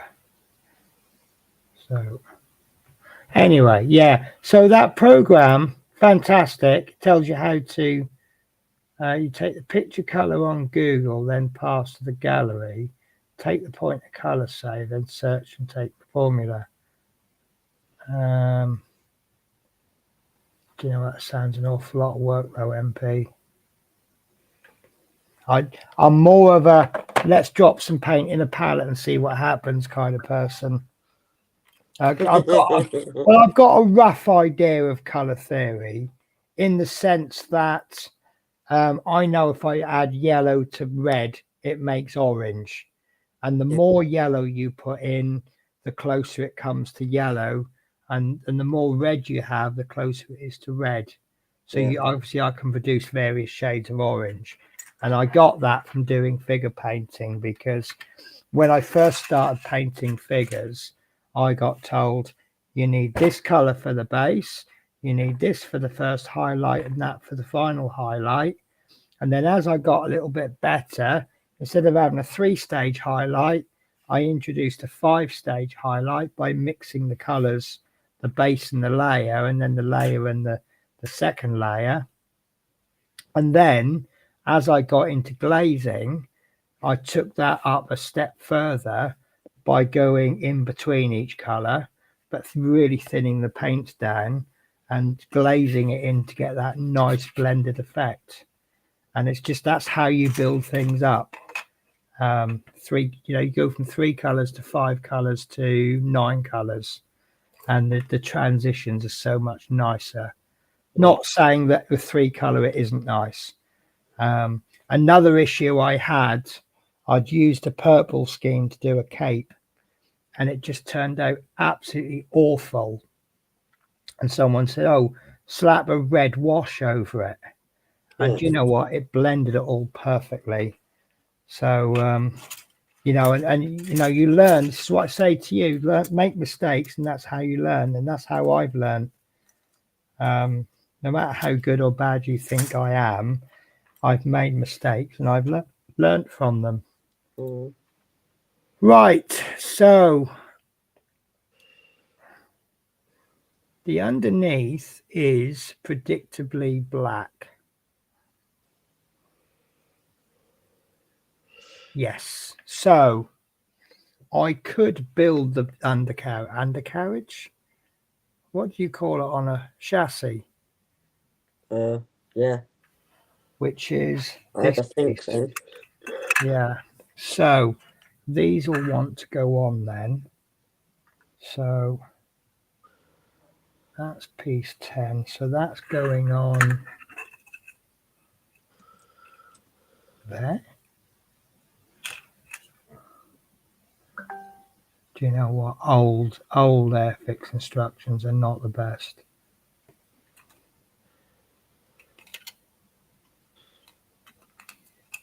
So that must go on there. That means that's on the wrong side then, because those aren't lining up. No, I was right.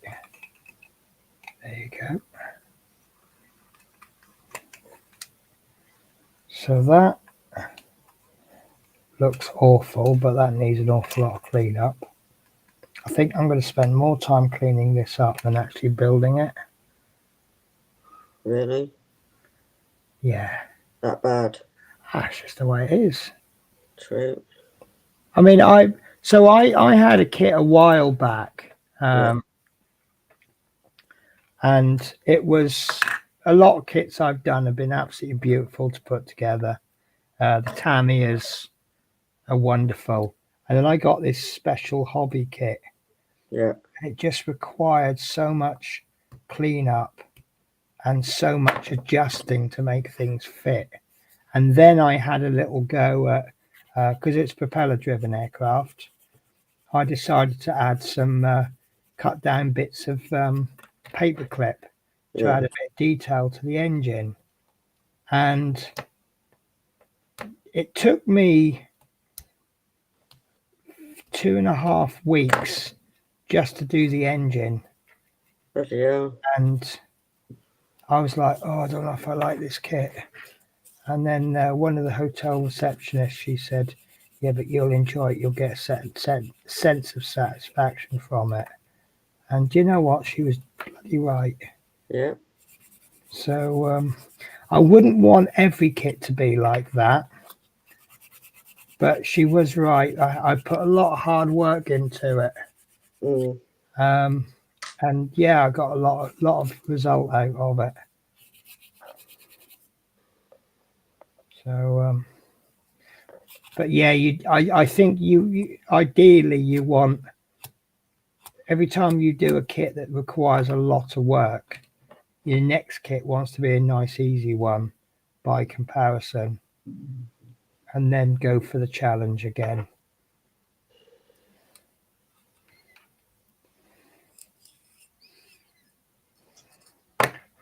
Oh, I've got a problem with that Lancaster. I've been watching Nigel's modelling bench again. Oh, yeah. So I love Nigel's modelling bench, and he's been giving me. He actually made a video for me about the Lancaster cockpit, and he tends to talk about a kit, talks the kit up. Wonderful kit, fantastic. Oh, that's genius. Blah blah blah blah. And then he tells you what's terrible about the kit.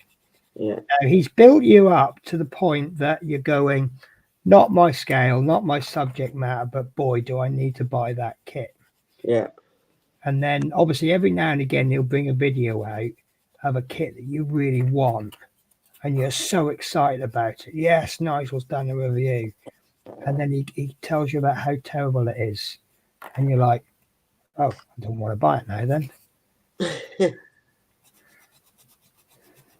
It's like I am actually really petrified about this Hong Kong Lancaster.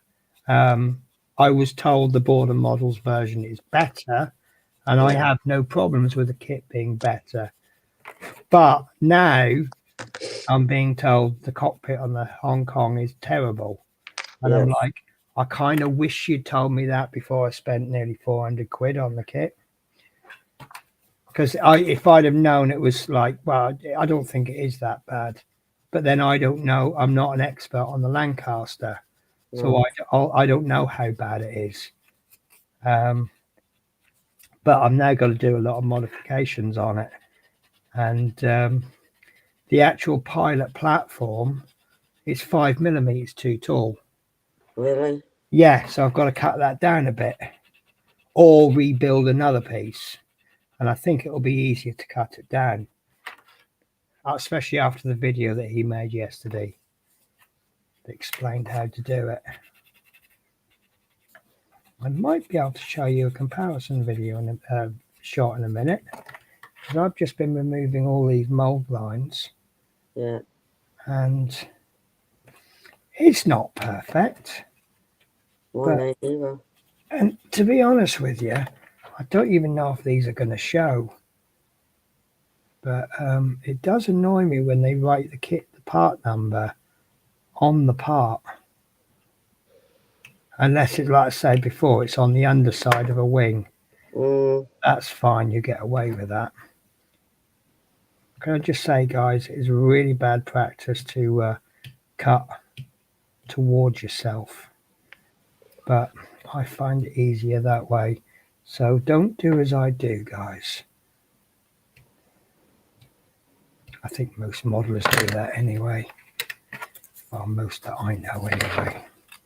So what are your plans for tomorrow, Natasha? What day is it tomorrow? Wednesday. Nothing. Oh, that sounds fun. Absolutely nothing. Well, bar cleaning the birds out. Well, yeah. They take my morning up because they're wonderful. Yeah. How often do you have to clean them, mate? Well, apparently you only have to really do it once a week, but I'm one of these that, nope, they're not having it the once a week. They're having it 2 or 3 times a week.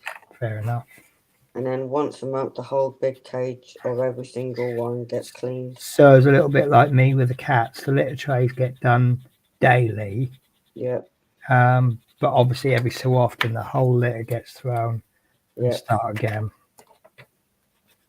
So I think we found our system for that litter tray now. Have you? Did it work? Well, Yeah, well, because I've got some really good cat litter, and Yeah. it lasts with having 2 cats and 2 trays. It lasts 2 weeks easy. Yeah. So we were changing it every 2 weeks, knowing that if we wanted to, we could make that litter last a bit longer. But I've now, because the lodger's now moved out, we've now got the third litter tray back. Ah. So I said to my cat sitter, I said, shall we try doing it every 3 weeks?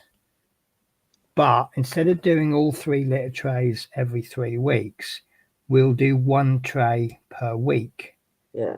So that you've got at any given time, you've got one box that's got litter that's 3 weeks old, another one that's got 2 weeks old, and one that's got 1 week. So the one that's 3 weeks old gets thrown out. Yeah. And one of the trays has actually been running for 3 weeks, but we only had 2 litter trays, and Right. it's fine. But my cat sitter is reporting back that they tend to be mostly using one particular tray. Right. But our theory on that is that that's the clean one. Yeah. So my theory is that once we clean out the hallway one, which is now the oldest one, I think they'll start using that. Now, the only thing is they're not using the bedroom one much, which is the Right. newest litter tray. I got a feeling Shadow's using it, but Spirit isn't. Mm. I think she's a bit classier than Shadow, because I think Shadow's like, yes, that's my litter tray, whereas Spirit is like, do you mind? This is where we sleep. Yeah. So, anyway, let's do some catch up.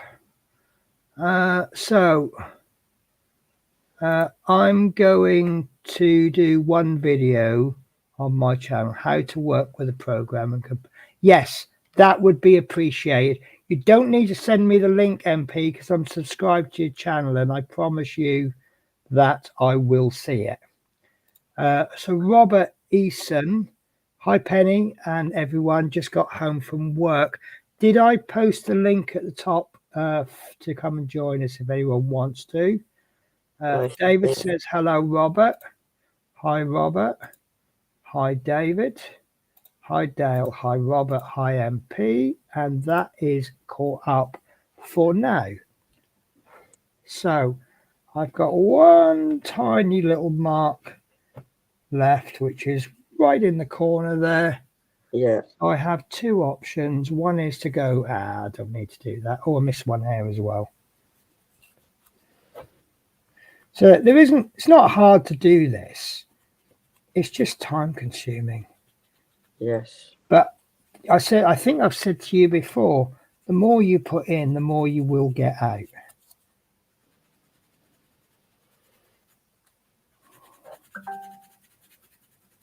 Yes, Penny was the answer I was waiting for.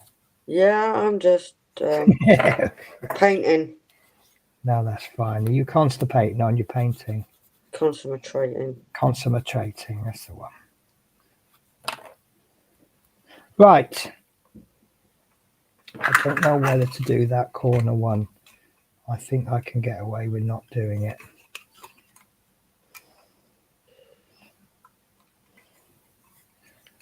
I think that's going to be right where the front wheel is.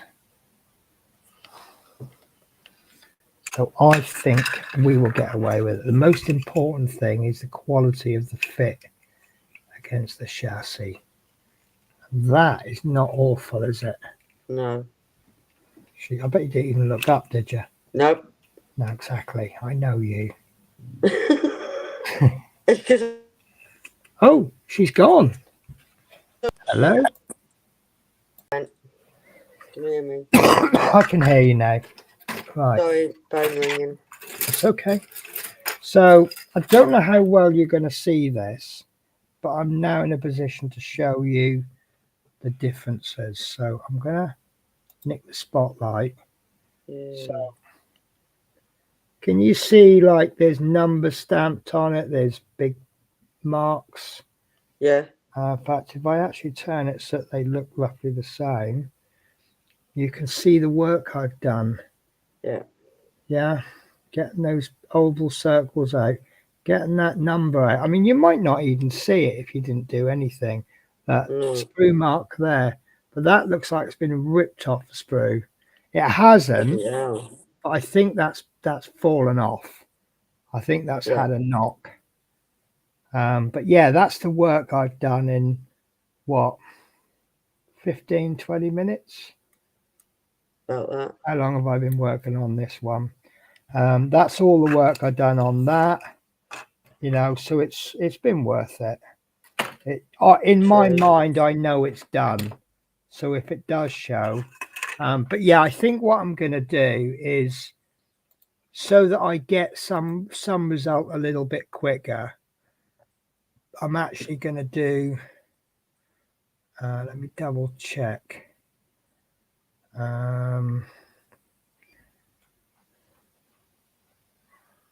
Yeah, I think I'm going to do this bottom bit and then I'm going to do this bit rather than doing that bit then the bottom bit. But I think I want to paint it first. Let's I don't want to get the airbrush out tonight, especially when we've been streaming for 2 hours. But I know what I've got. Well, tomorrow I'll get this. Well, I'll get all of this primed in white. Yeah. And then I'll get this primed in black. I'll probably end up going over this in black. But I'm probably going to have to mask it off to protect it from overspray. I'm trying to see where the...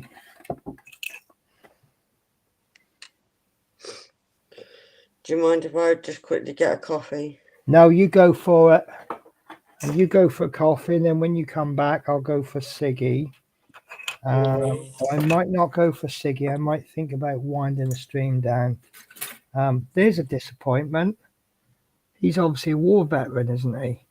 Yeah. I'm not sure what war he was a veteran of because this is a 1910 model, but he's come back with a hole and a mold release stud thingy mark in him. See what the passengers are like. Impressive mustache. Very impressive. That's obviously not, Edwardian, whatever it's done. Yeah, she's been shot in the back as well. He's not too bad. She's her legs are a bit flat. But yeah, this is all manageable. It's just a lot more work than you'd want it to be. Right, so I can't remember what I was up to on the chats. So we've got hi Robert, hi David, hi Dale, hello Robert. I might have just called all the, oh hi MP. I need to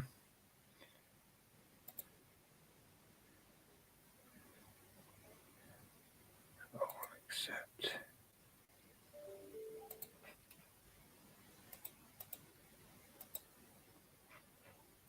Right. So yeah, I think I'm done about as much as as much as I want to be tonight. Step one is to get this and other bits on, but because it's got acetate sheets like clear parts going on, I want to paint it before I put the plates on. Very, very basic. It's just a square piece of clear that goes on there. You can see it there. There should be 2 sheets. Please be 2 sheets, because there should be one for each side. Yeah. So there's 2 basic pieces of plastic, clear plastic there. Obviously it's still in the bag. And then you've got this piece there for the back. Is it the back? Oh, there should be 2 smaller pieces as well. That's interesting. So we've got that. So that's for the front. That's to go into this piece.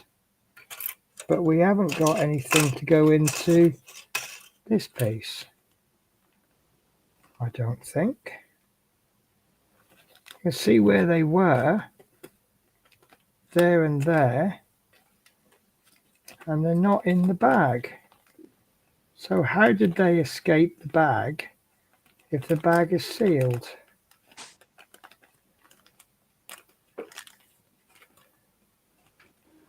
So I wonder if that qualifies as missing parts then. Am I hearing you back, Natasha? No, you're hearing things. I've got 2 missing parts from an old kit Yeah. in a sealed bag. Eh? I know. That's confused the hell out of my brain now. So there is. Oh no! No! That's one sheet there. So I'm actually missing a bag. There must be another bag of clear parts. Well, there's only one option for it then. Yep. I'm going to have to buy a sheet of acetate and make them. It looks like they were there. So I need another piece like this. Yeah. And this is the one to go in there. Or does it go in there? And this is going in one of the sides. But I'm missing a side window. And I'm missing the 2 back windows. So fun with acetate then.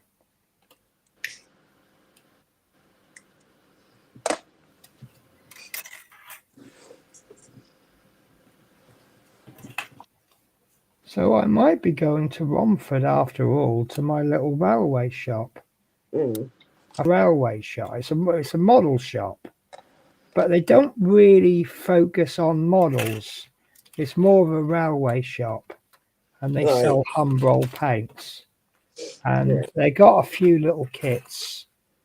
But nothing much. They're mostly Airfix. So obviously their main thing is obviously Humbrol, isn't it? Yeah.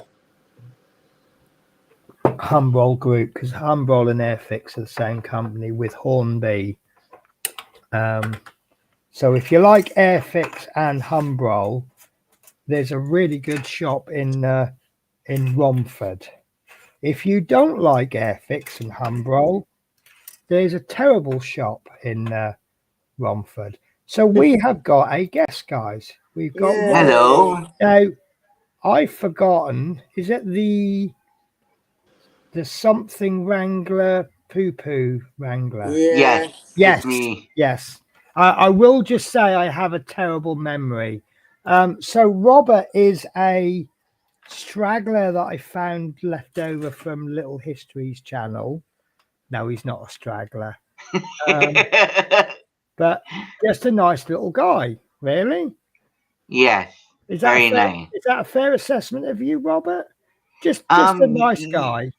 Yeah, nice guy in general, but if you push me the wrong way, then I'm not. I can live with that. So we have got a very special guest in the chat. We've got Little History. Woohoo! Bonus Hi, live stream. Terry. Hi, Terry. If you want to come in and liven up the stream in glorious 1080p, you're more than welcome to. I knew that was going. Would anybody like a cup of tea? I'm making one. Oh, I'd Coffee, love please. one. Take me I'd love a making one. coffee. All right. The water in London is terrible. You can't get a good cup around here. Ah, gotcha. The only trouble is, after spending 3 weeks in London, Yeah. I get used to the water, and a glorious 1080p water in Scotland is that tastes horrible. Right. So, for the benefit of maybe 1 or 2 people that watch my channel but doesn't watch Little History, tell us all about yourself, Robert. I am from Victoria, British Columbia, Canada. I was born April the 9th, 1981. You didn't need to tell us that much, but it's appreciated. And I do a lot of knitting, and I do a lot of crocheting. I also play darts, I also do diamond painting, and that's about it for me. And then I got a volunteer work, so it's going really good for me. So who do you volunteer with, or what do you do? I help out with a church called Rainbow Kitchen. It's a place where the homeless come to have breakfast and lunch, Oh, fantastic. and I do the dishes for them. Okay. So Yes, you basically you have a market that a lot of people won't or can't do, and right. you get off your butt and you do it. Yeah, Good man. Good man. Respect for you. thank you.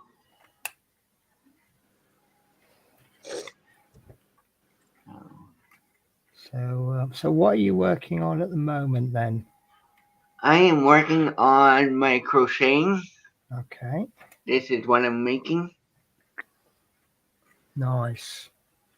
Do you know what? I would ask you how you did it, but I got a feeling I would regret it because Yeah, it that's would Um, just blow my frustrating. mind apart.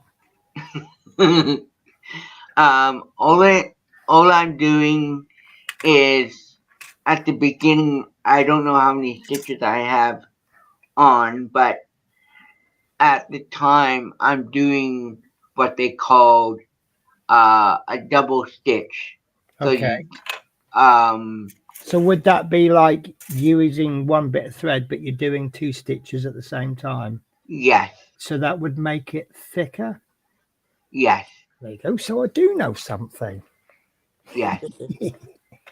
See, you come on this stream to learn. Definitely. So do I'll you be do? right back. I'm just making the tea. I'll be right Yeah, back. no problems. 2 sugars, extra milk for me. And what about you, Natasha?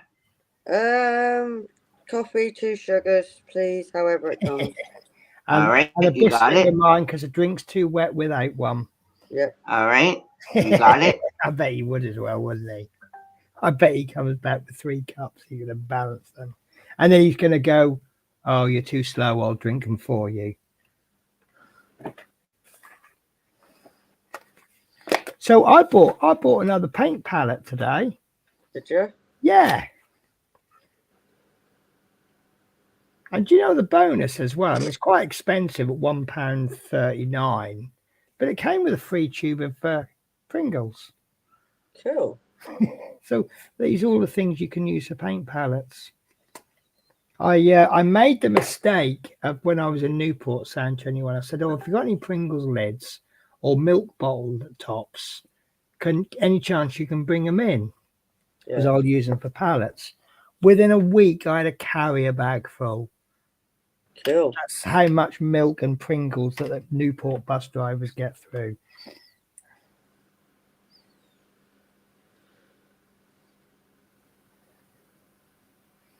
Ooh,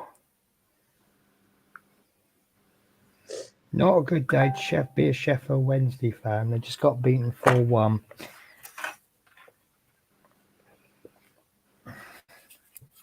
Right, so Natasha, would you hate me if I left you on your own? I'm gonna be. Oh, bless you. You're making me cry now, Natasha. Poor old Natasha, all on her own. I'm used to it. Nobody but birdies to keep her company.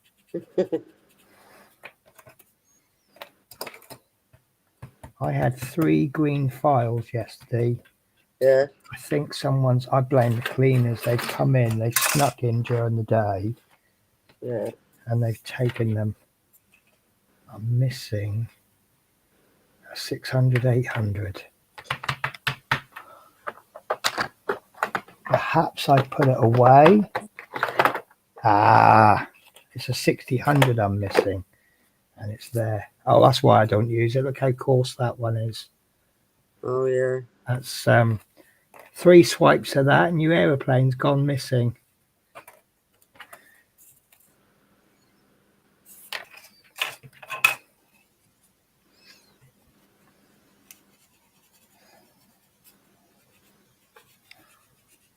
So, Teresa, hello, how are you? So, Love Mini says hi all. Hello, Teresa, love minis. Hi, everyone.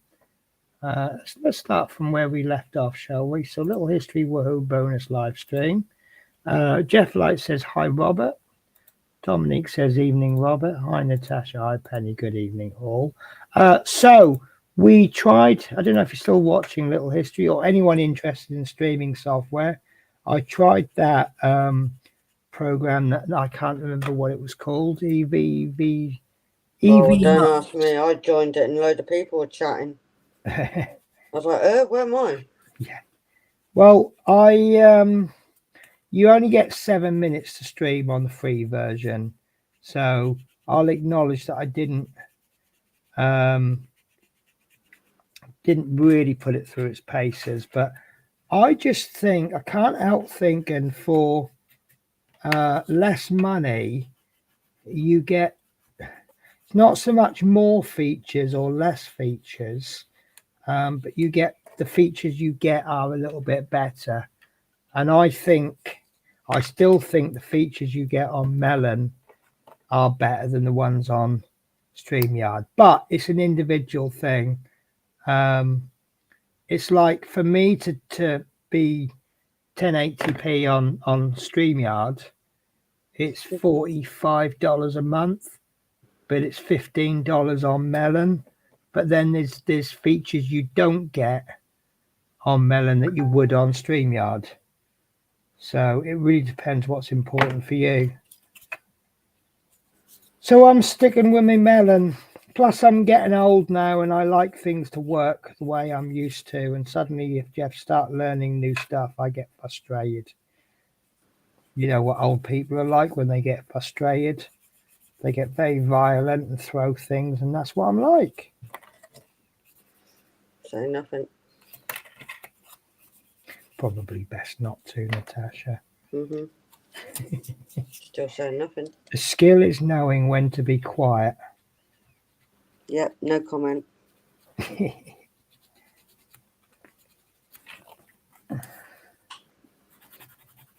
So, yeah. So I was going to disappear for Siggy, but I thought you were. Kind of getting engrossed in this. So Robert, wait for him to put his headphones on. So Robert, can we tempt you over to the world of scale models and Warhammer and? Yes. Ooh. We could have another new expert on our midst. Warhammer, hell no. Well, talking of Warhammer, would you like to see my backlog of magazines I've got to do? Yeah. Yes, So, as you please. know, I have a series called Warhammer. Warhammer, okay. On the Storm. Yeah, I'm a little bit behind. So let me just show you my magazines.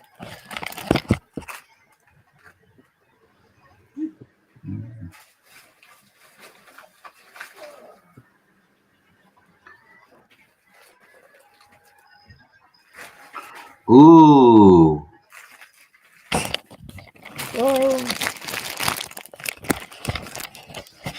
Yeah, it's my little backlog there. Oh, yeah. Issue 23, 24. Yeah. So you get one or more figures with each magazine. Yeah. This one you get, this particular one, issue 25, you get a piece of the brain. And look at the detail on that, guys. Wow. I mean, I haven't opened it, but and then every now and again you get some paint. And then you get nice paint. So this is contrast paint. I've never used contrast paint. And this is my favorite, all-time favorite color of all time. This is corn red. Red, because I used to do chaos. So a lot of my ones were done in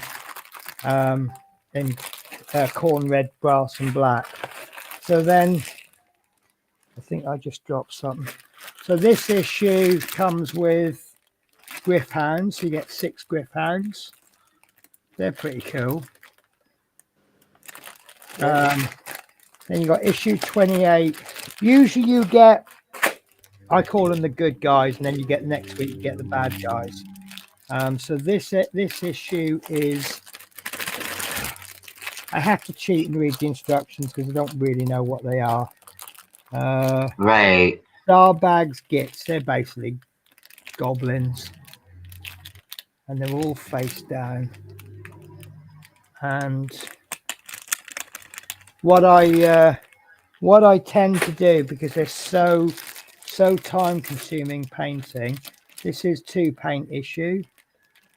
So what the magazine does, you start off with issue 1, and Yeah. it just says here's some figures, and it tells you how to assemble them. And then you get nice. the next issue is here's some more figures, and they tell you how to paint them. And then issue 3, they say here's a pot of paint or 2 pots of paint. And I can't remember the colors you get, but you get a gold, and let's say you get a green. So then you have to go back through the 2 first magazines and paint all the gold and all the green.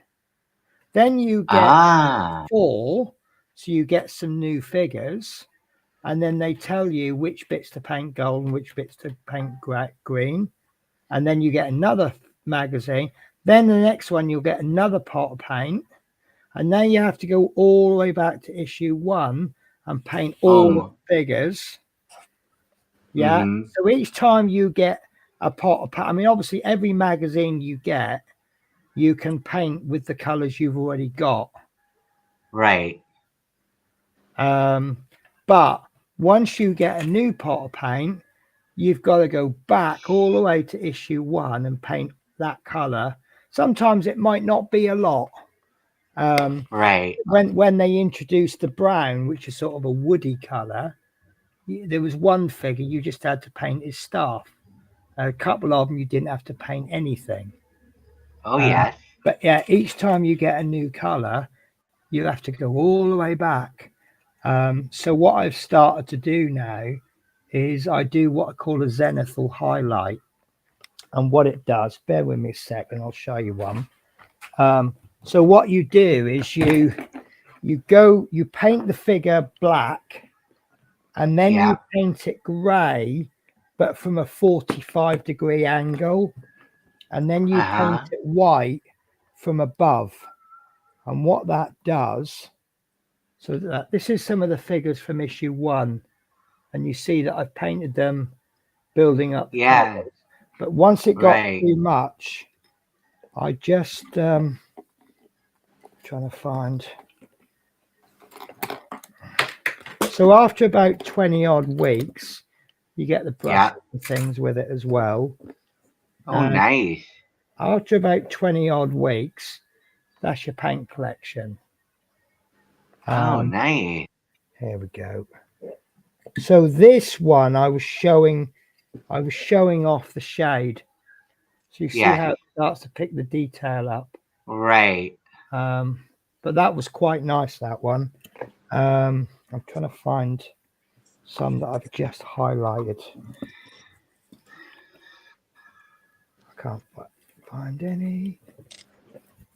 I had some that were so nice, I didn't even need to highlight them. But yeah, some absolutely smashing figures coming out, and it's nice because if you go down to Warhammer, the figures are really expensive, but by doing it for a £10 a week magazine, there's one of the Stormcast Eternals. Ooh. I mean, obviously, once it's all highlighted and layered, it'll look much nicer. So how much would that be in Canadian dollars? I don't know. Let's see if I've got any prices on. It just says £8.99, but it is going up. They're actually putting up £2 an issue from next week. Australian and New Zealand dollars is $19.99, including something called GST. Yeah. Some kind of tax. Yeah. Gross sales tax. I don't know. Probably. If anyone's Australian, maybe you can tell me. So yes. So this figure, I'm going to just nick the spotlight. So this has been zenithal highlighted. Mm-hmm. So what you do is you go all over it in black, Yeah. and then you go from that angle only. You Yeah. go just grey, and then you go white from above. So if you look there, he look quite bright, doesn't he? Yeah. If you look at him from below, he looks quite dark. Yeah. And it just enables you to pick out all that detail. I mean, like the sword. Sorry, this camera's not autofocus, but it's just really nice. And this is a really dynamic pose. This bit there, which would normally hang down his bum, because it's a jumping, he just landed from jumping, and this bit is still airborne. Oh yes, I And got ya. that's a lovely figure. One of Cool. my favorites. And he will be painted gold and blue and white and all those nice good guy colors. Okay. And then you get all the bad guys who are painted greens and reds and all the nasty bad man colors. And then each week what they do is they tell you the rules of the game, but Yeah. they keep it really simple. So issue 1, you get like 2 or 3 figures. So they play Mm-hmm. what they call a small skirmish game, and you Yeah. just have 2 or 3 guys, and they literally just run towards each other and attack each other, and some die and some don't. And Ah. then the next issue, they'll perhaps introduce what they call an armor save. Did I just hear someone coming in? Mm. Oh, we've done really well. We got a little history with his mad scientist glasses on. Yay! Hi, Yay. Hi, Terry. Hi. So, are you appearing in glorious 1080p? I am appearing in full glorious 1080p. Wow, we are Wonderful so tonight, honoured. and it's so glad to join you tonight, Penny. Good. Wow, we've got so many people. We've got Horlicks in the channel, in the chat. So Dale is saying that they're about 15 Canadian dollars. Ah, okay. £10 is approximately $17. If that helps you. It does.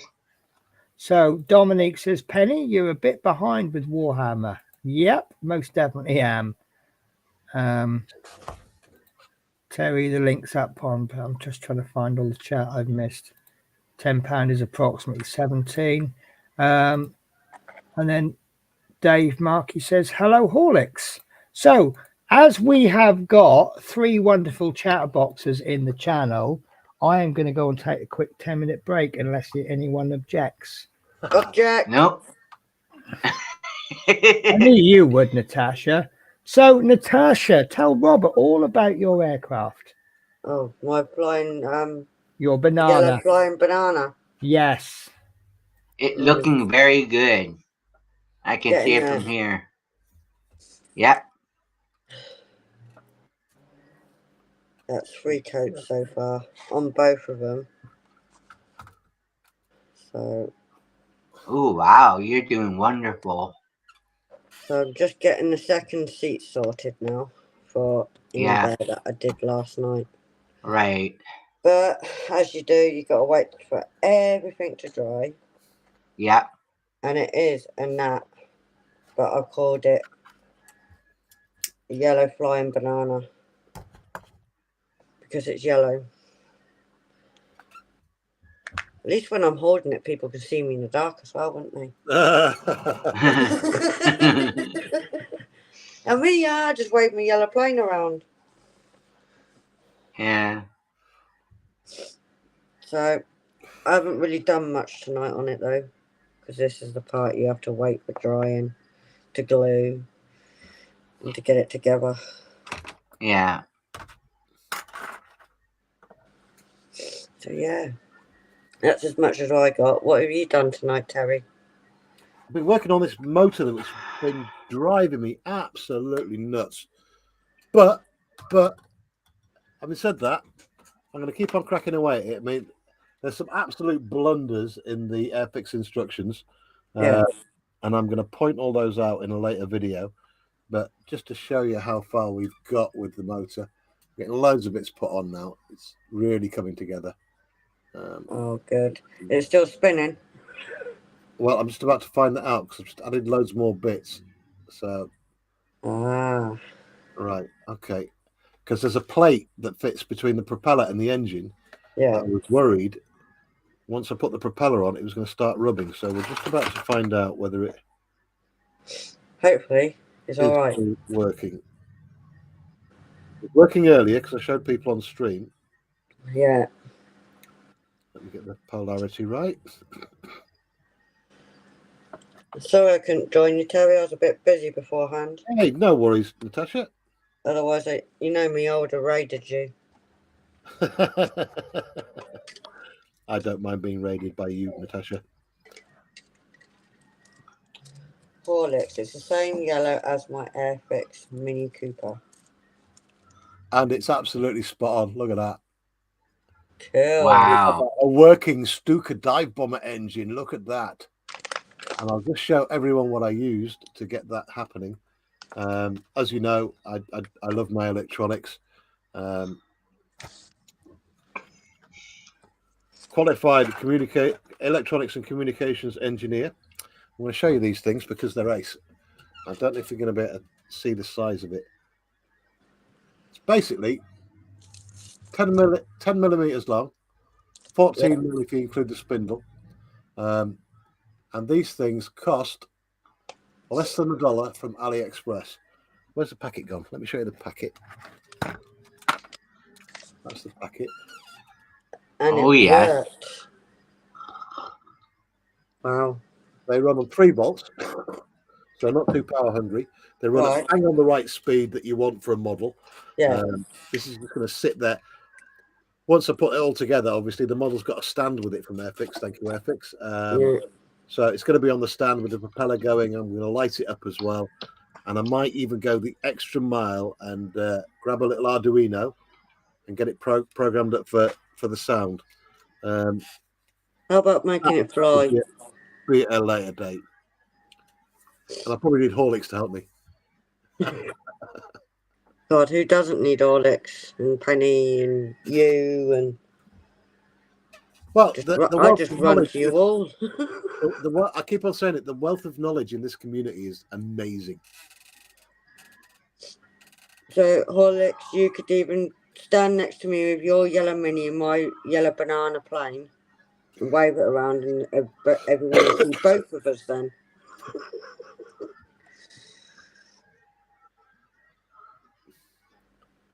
So this is another platform then. I've not heard of this one before. Melon. So this is Streamlabs. All right. Yeah. I think I might have used Streamlabs many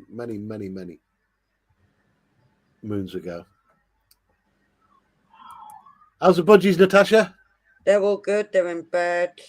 Have you posted any more vids? Hey? Have you posted any more videos? I posted one, I think it was this morning, update of last year and this year. Mainly last year. My phone automatically does like little videos for me. Right. So I posted that one. It automatically does it on my phone. It's weird. Oh, nice. So I thought, right. It's longer than about 30 seconds. It's just under a minute, but I thought, you know what? Everyone can see the birdies. We love the birdies. Hey, welcome back, Penny. I just do you know what? This is why I smoke, you know, is because I come up with all my best ideas when I'm outside having a ciggy. And I just thought, do you know what? I said about this this one pin that's right in the corner there. And I'm like, you probably won't see it. That's good enough. And then I thought, should we really have the attitude that's good enough? Or should we have the attitude that's perfect? Mm. And then I remembered I got this in my bag. This is a USB rechargeable. I'll show you this. This is absolutely brilliant. This is actually for nails, hence the colour. You turn it on, and it goes from 1000 RPM. Why is that not working? It's not working because I haven't got a bit in it. It actually knows when there's not a bit in it. But you can put Dremel bits in this, and it goes from 1000 RPM all the way up to 30 maybe. Yeah, 30 RPM, 3000 RPM. But you can put it forward or reverse. And the way you change the bits, you twist it. So that's open, you pop the bit in and you lock it like that. Ah, okay. It's really good. And you charge it with a USB charger. And I've got 93% battery left. And it is actually spinning now because I locked it. It doesn't know that it's actually no bit in. But this is actually designed for nails. And that's the speed you must never use. And I just thought, well, I want to try it out on scale model kits. I don't know where the bits are. The bits are in one of my, is it this one? Here they are. I knew they were somewhere. Amazing. So, here we go, little grinding bit. Can't open the bag. Oh no, I can't open the bag. Let's try the old part work wrangler trick, shall we? Oh my God, it actually works. How embarrassing. Right, so unlock it, pop the bit in, like so, and then lock it, and that ain't coming out. Oh, wow. Set the speed. So we'll try 1000 RPM. And then not too much, obviously, because it's plastic and the friction melts plastic. But it's the thinnest head I've got. Yeah. And just touch it till it goes.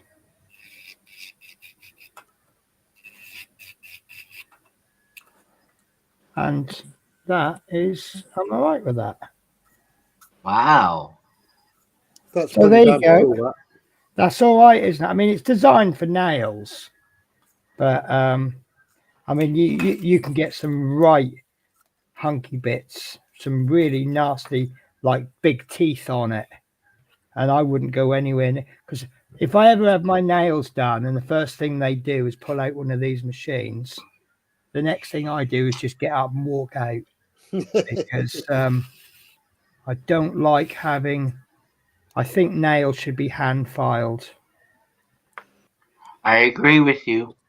100%. Yeah, because there isn't an awful lot of nail there until you reach the nail bed.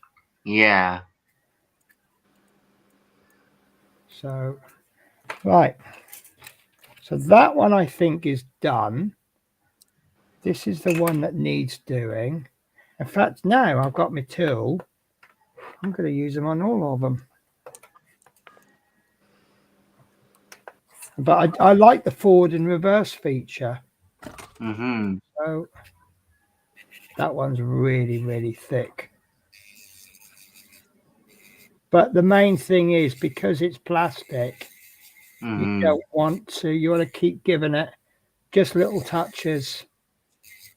But, maybe do one on another one because obviously that plastic up, it's going to melt.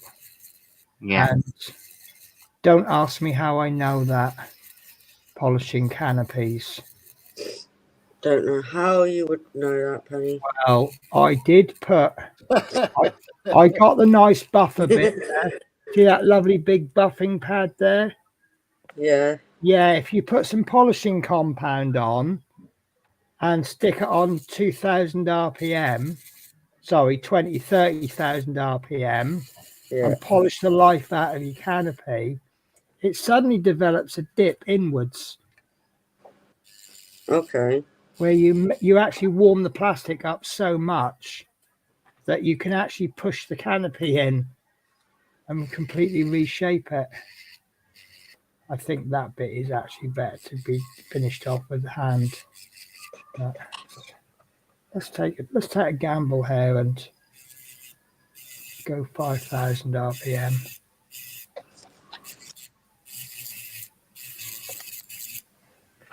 And then I've got a collection of bits, just various bits really. Some came out of one of those Dremel tools, and one came from something else. And I think some of the bits did actually come with this machine. But anything with the correct shank will work. It's not massive, as you can see. Right, 9 thumbs up, 13 watching. Thumbs up, everyone. Thank you. Love Mini. Sorry, gang. Got to go have fun. Let's go all the way back to where I last remember the chat. Hi, Terry. Hello, Horlicks. Based on the current 8.99. Hi, Horlicks. Hi again, David Markey. Hi, Horlicks. It's the same yellow as my Airfix Mini Cooper. We just had that. Maybe we should give you a Mini Cooper. Oh yeah, it's going to be really tiny and all, isn't it? No, it's actually quite big. No, you're right then. Compared to the tank, anyway. It would probably run over your tank.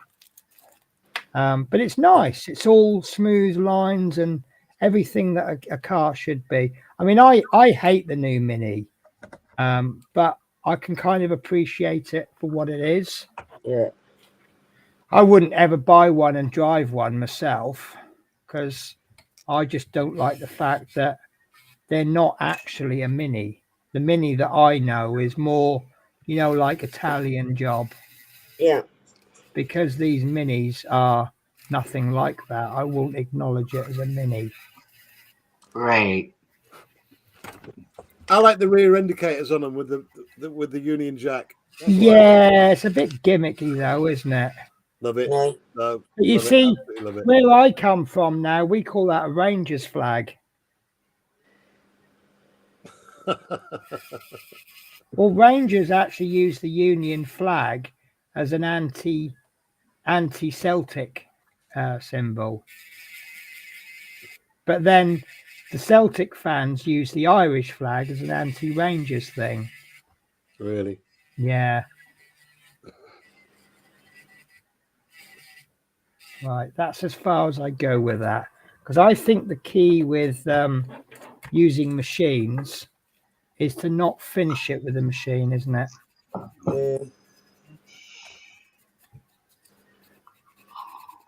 Yeah. But it certainly made my job a lot easier with sandpaper.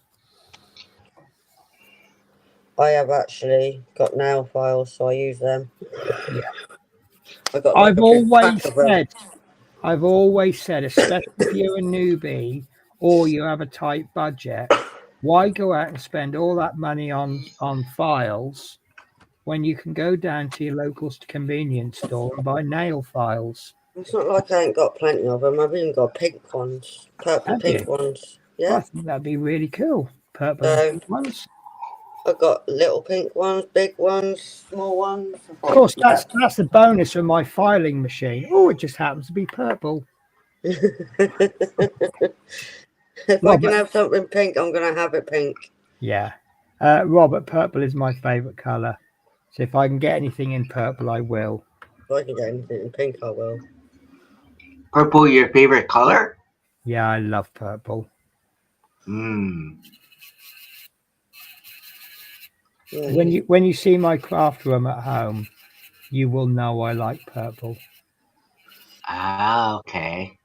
Especially when I finish painting my drawer system. As long as it's pink, as long as it ain't pink, I can't have it. Okay, so if it's pink, it belongs to you. If it's purple, it belongs to me. Yeah. Okay, fair enough then.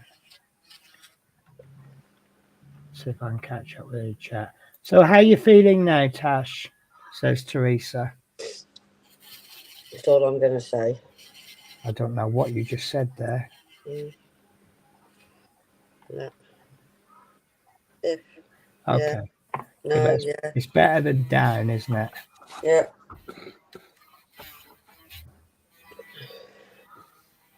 I think I need some sanding discs for this. Can you have non-smelling glue? No. Huh? If it doesn't stink, it doesn't work. No, it works even when it don't stink. I remember the first time my mother ever gave me cough medicine, and I said, it tastes horrible. If it tasted nice, it wouldn't work, she said. Yeah. And I still have that belief that if medicine tastes nice, it's not going to work. True. To this day.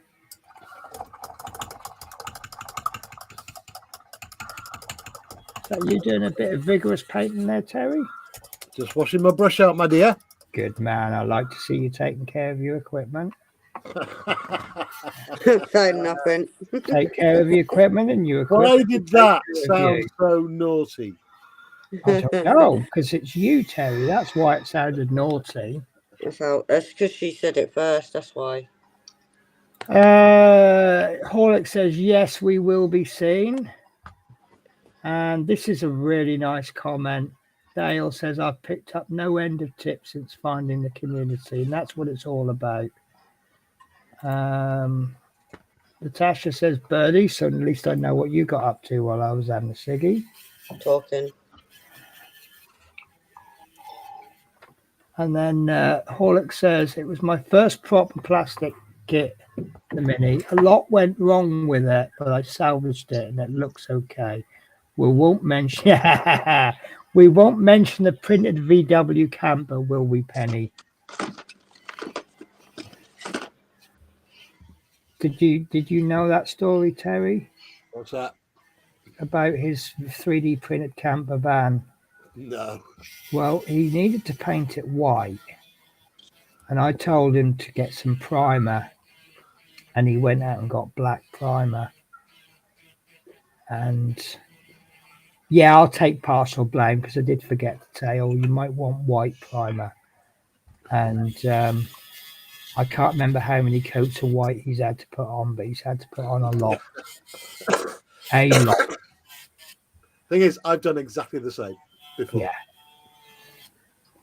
Yeah. Find this primer, I'll get any old primer. You get it, and you think, hang on a minute. I've now got to put 5 coats of white over that to get rid Oh, 5. You've done well if you only put 5 on.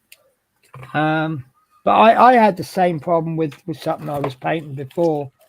I painted it not a drastic color, something like something brown or something, and I tried to paint white over the top, and it just took so many coats.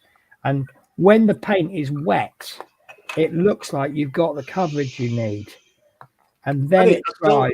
Penny, I still maintain the only paint I've ever come across, right, so far, that is like for white, one and done, is the Citadel paints.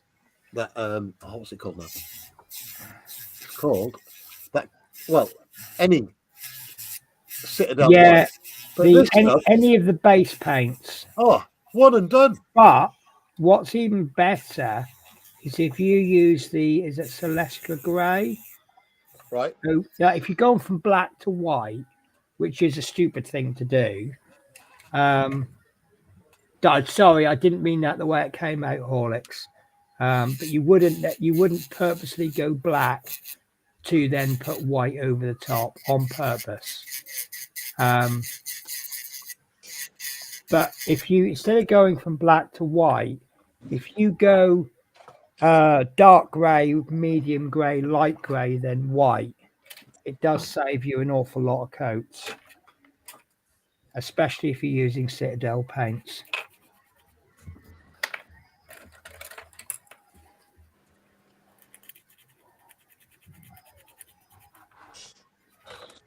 But Citadel, kudos to you guys. Brilliant stuff. Like them, don't you? Yeah, I do. It's great paint. Really good See, paint. it's one of those paints that they are expensive for a pot, but they're you're going to be thinning it down at least 50-50. So, you know, if you get like, I can't remember how much there is in a pot, but if it's 20 mil, Mhm. because you've got to thin it down, you're going to get at least 40 mils worth of paint out of it. Whereas if you go for something like Vallejo Model Air, you don't thin that down at all. It's airbrush ready. So you got so much less value for stuff. I mean, I won't buy Model Air airbrush colors anyway, because I'm like, well, I've just paid someone to thin them down. Penny, on this engine, I've been using Model Air aluminium, Have you? painting it on. Yeah, see, I think if you just bought aluminium and then thinned it down yourself, you'd get more paint. I don't know how. Again, Vallejo, I don't know how they do it, because it's a Model Air paint. It shouldn't be, when you brush it on, it shouldn't be just one coat, but it is. No. Have you tried their metal color range? No, not yet. It is absolutely amazing. It is the consistency of water, and you brush it on, and it's just perfect. I've even tried, it is airbrush ready, but I've actually thinned it 50-50. Right. Because the first thing I'll always do when I get something is I'll try and do something I'm not supposed to do with it to see how far I can push it. And I've thinned this metal color 50-50, and there's no difference in the coverage. Really. Yeah, it's amazing. I mean, I don't know if you'll ever noticed it, but you will notice it. I love my AK Interactives, but I won't touch their metallics because I'll use metal color. And in all fairness, I've not given AK metallics a chance. I've got some coming tomorrow. Have you? Yeah. What, the third generation ones? AK Interactive. I don't know which generation it is, but I heard you say something about True Metal or something, because they do quite a lot of ranges, don't they? Well, I'm not going to go overboard on this demo thing that I'm doing. I'm just going to do it between AK and Outlaw Paints. That's fair enough.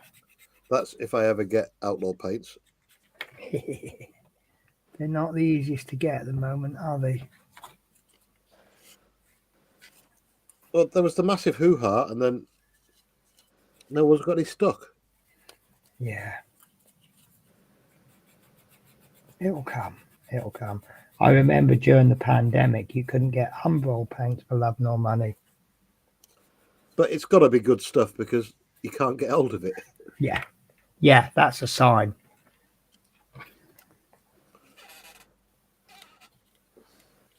It's like when you get those little vendors in London that do like a specific kind of food, like Chilean food or Thai food from a little wagon. And then they get a sudden reputation of being really good. And you've got to get there early before they run out of stock. That's the one. Yeah. Or you got to get there early to get the good stuff.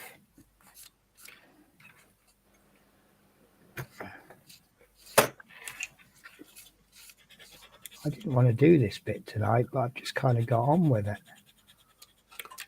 Well, I'm going to need to get off. I've just seen the time. Yeah. Not working a Some of us have got work, haven't they? Yeah. Not me, though. Ha ha ha. Right, everyone. Where's my camera gone? I'll say goodbye to everyone. So Horlick says that's pretty nifty, and the Sorry Gang got to go. Has to be the old Mini. Exactly my thoughts. High love minis, night love minis. Agreed, Penny. BMW stole the name.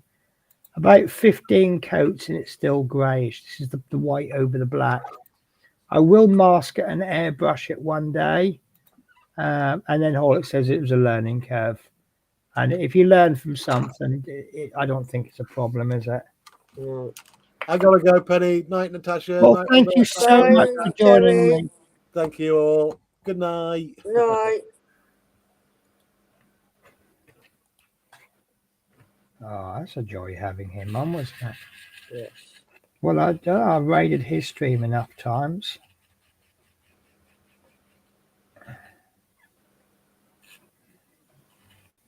You only got this machine out just to get in that corner. Always the way. Always the way. So what are you working on at the moment, Robert? I think you've muted yourself, Robert. But you're working on the crochet. I do like that, you know.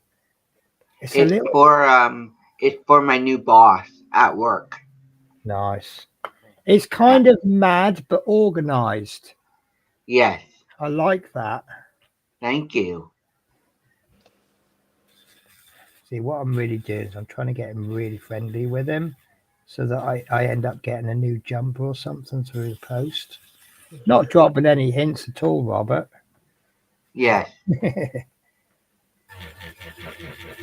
Oh, that wasn't a good idea. That's sending vibrations all over the place. Mhm. Right. I think we're going to go with the old-fashioned. There you go. That's what I was looking for. The skinny files.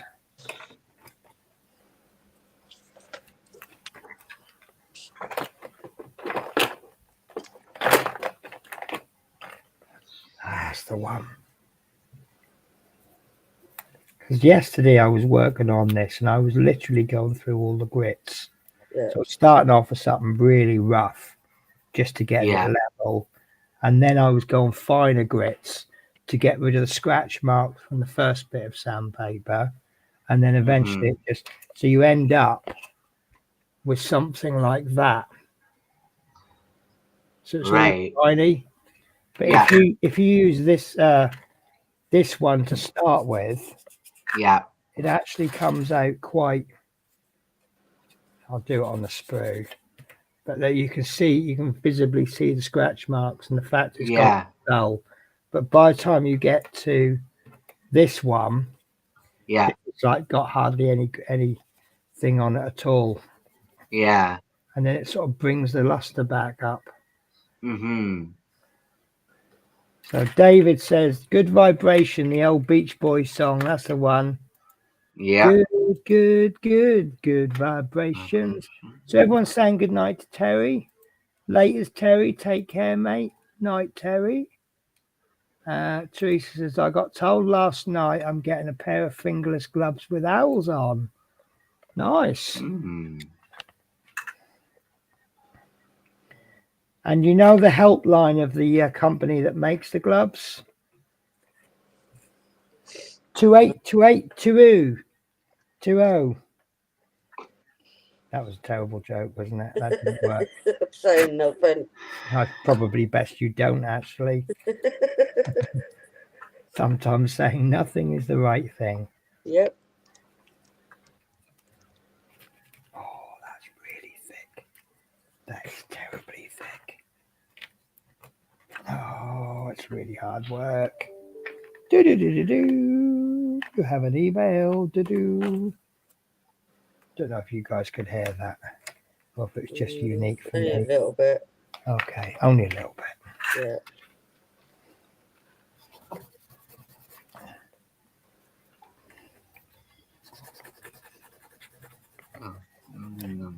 Oh, these particular marks are so thick. You can't even cut them with a knife. They're that thick.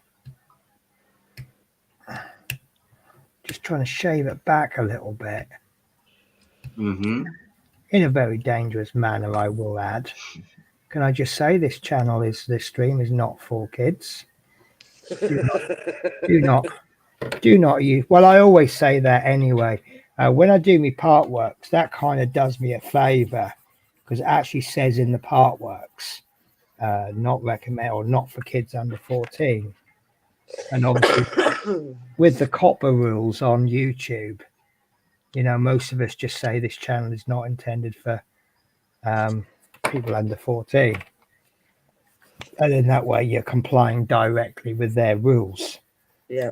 Yeah. Because the last thing I would want is for my channel to be taken down because my channel has appealed to someone who's 13 years, 11 months, and 3 weeks. Mhm. Right. So, yeah, you have to be careful. I know a lot of people panicked when they brought that ruling in. It's probably a lot simpler than you think. I think it's more to do with who the primary audience is intended for. Right. You know, if I start doing cartoon characters, cute cartoon characters, and saying this channel is intended for, you know, for over 18s, then that's probably a bit of a problem. Mm-hmm. David says that's almost the number of a friend. There was an insurance company had that phone number, wasn't it? Was it owls or something? Something to do with owls. Mm. Do you know what? By Jove, I've done these. Oh, that one could use some work on it.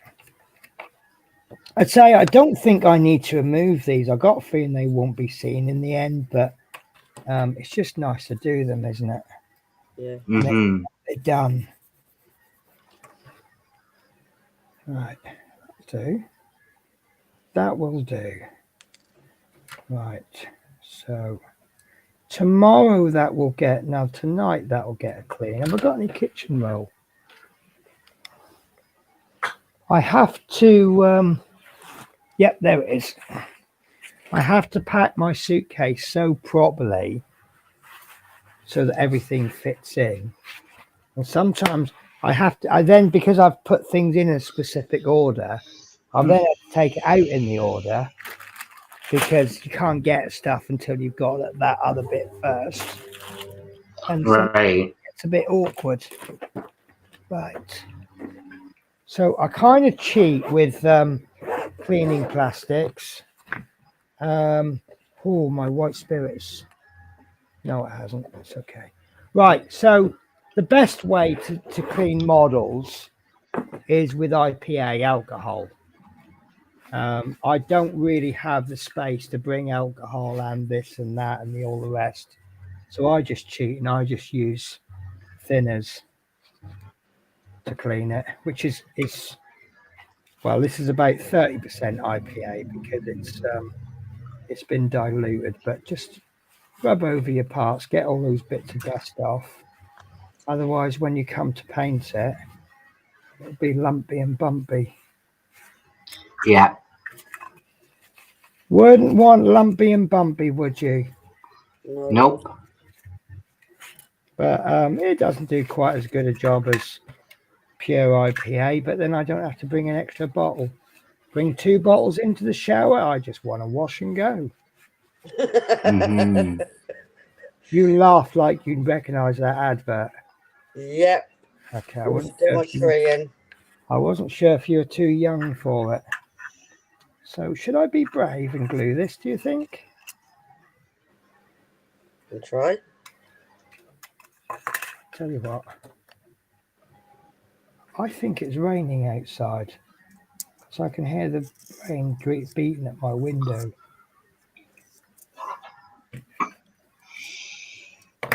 It's funny that I thought I cleaned this from the flash. As soon as you bring it up to the piece it's going on to, suddenly you can see this line.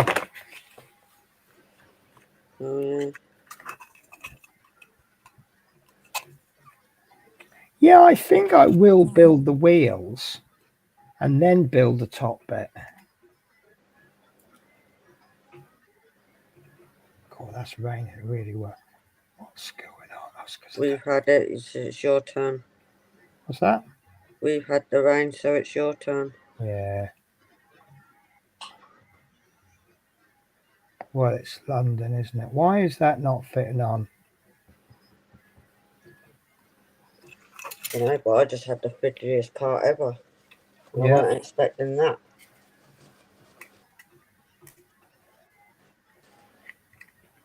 What part have you got as fiddly? It was getting that seat on there, and I was like, huh? Huh? How'd you go? Huh? Yeah, I was like, huh? But I done it. I apologise, Robert. This is a channel where we will take the mickey out of everybody. Yeah. We take as good as we give. Well, That's- guess what? I'm wearing mini today, so you can't take the mickey. So you're wearing mini. Yes. So you Okay. can't take the mickey out of me. Mini. One of Mickey. my friends say that Minnie is evil. So can Mickey. Yeah. Who ain't? Yeah, I'm going to go for this. You're What's doing the it. worst that could happen? Yeah, well, if I glue this bit on, then I could hold it there to paint it, and then when I've finished it, I can then I'll use that as a handle to do the top. Yeah. And I'll get this bit done on in tan, and then I'll get these bits painted up white, and then I'll put them on, and then do any touch-ups that are necessary, and you've got white, tan, black. Mm. And if I glue this now, it can cure overnight, so it'll be ready for tomorrow. I've And already put my first decal on. have you? Yes. I'm proud of you, Natasha. Don't know if you can see it though, 'cause it's right in there. Yep, I see it. Oh, is it a Yeah, instrument panel? the thingy my bob that does the The job. thingamy bob that does the job. Yeah, that's Yeah. the one. Yeah. I've got another I one know put on yet. I know that name very well. The thingy bob. The other one I usually say is thingy-majig. And a huge Yeah. flip I use as well. Yeah, who'd you flip it? Yeah. Always finish up with a huge flip. Yeah. Can't beat it. You know that thingy bob over there, the thingy-majig? That's the one. Thing. Do you know what? My nan used to come out with things like run and get the huge flip from the thingamy bob. But the worst thing was you would run and get exactly what she wanted. Yeah. And you'd come running in, you go, is this it? She'd go, yep, that's the one. Thank you very much. Yeah, I remember doing that. Yeah. Yeah. Yeah, I used to get that a lot. It was just weird how you knew what it was. Yeah. Yeah. Oh, I like this glue. What glue? So this particular glue is called Plastic Magic. Really? Yeah, it's pretty much the same as Tamiya Extra Thin. But what I didn't realize until after I bought Tamiya ABS Yeah. is that will glue ABS glue as well. And it does. So it suddenly becomes very useful when you're doing part works, when you get plastic pieces. And it does stick ABS. Tamiya do ABS glue, which is designed for ABS, but this will do polystyrene, cement, ABS, and plastics. Other glues cannot. And I actually got it from, I think it was called Firestorm Games in Right. Newport before I don't know if they still got their Newport store. Dunno. But they've got a store in Newport and a store in Cardiff. The Cardiff store, they do mail order from there, and they've done extremely well for themselves. Very, very well. Worked very, very hard to build that business up. But I'm one of the lucky ones. I knew Firestorm when they were just a little company, Mm. and I like they were just a little store above Tesco's. But anyway, I went into the store and I said I was looking for glue, and he says, "Oh, I got this come in." The rep had come in, and he said, "Oh, he's really singing its praises." And he says, "Will you do us a favor? Will you give it a try?" He says, "If you don't like it, I promise you I'll give you your money back." And I said, "Yeah, I'll give it a try." I took it home and I used it. And I went back the next week for something else. He says, how'd you get on with that glue? Do you want your money back? I went, no, you can keep your money. And it's a really good glue. Mm. But what I do now, I've got 2 bottles of it. But what I do is I bring this to the hotel with me because it will do everything. Yeah. And I've ended up with an extra bottle of Tamiya normal. This Yes. is the thicker one. So again, this dries very quickly in the same way that Tamiya extra thin does.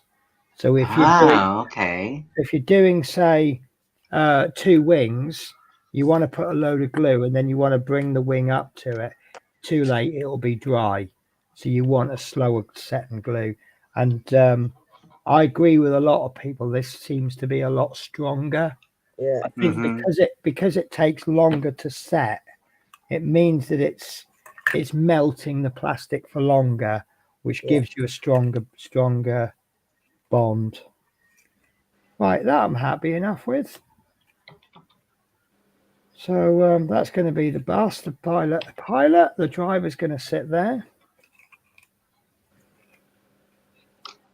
And that all seems to have been stuck in nicely. I might just pop a little tiny bit here.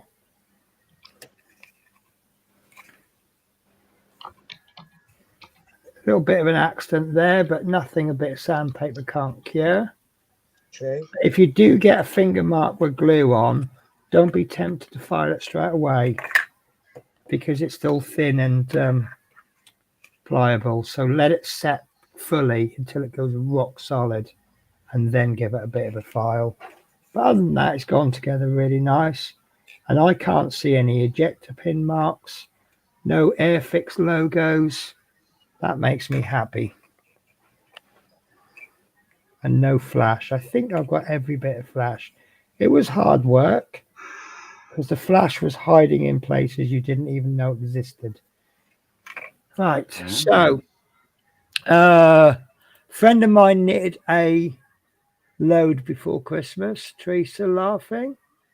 David, that all's almost a number of a friend. Dominic, I'm going to bed. Have a nice evening. See how far behind I am on comments. Oh, I'm only about 10-15 minutes. That's pretty good going for me, isn't it? Yeah. Richard Thomas Scale Model World says, good night, Dominic Koku. David says, been raining since 3 here, but heavy rain and wind after 5. David Markey, Thingy-a-Bob was a song by Gracie Field, not showing my age, seen in the film Honest. Yes, you've heard of it, haven't you? Night Dominic, MP says, have a good night, Penny. And I am caught up with chat. So I'm going to come away from the stream so I can see what else needs doing on this. Make sure I've got this the right way round, which I have.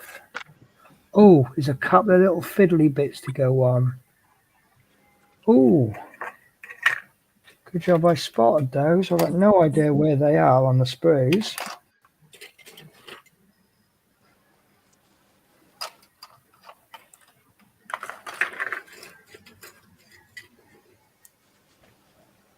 $50, 52 and 11 I'm looking for. These are all the sides of the seats.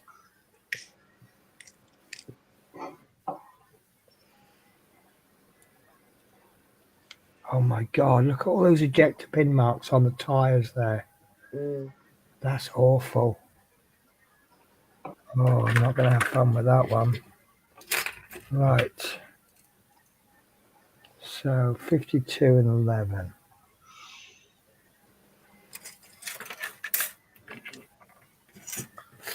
I might be missing some parts. As in, I won't be putting them on. Don't even know what they're meant to look like. They got a little circle on them.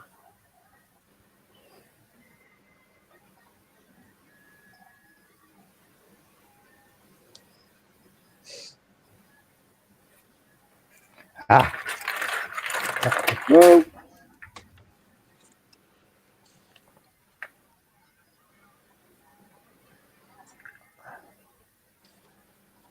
think they've got these muddled up. No, they are right. Right, okay. So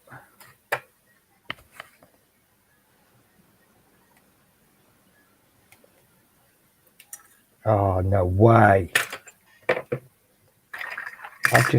Sorry, I found it. I just thought I've accidentally flung this piece across the table.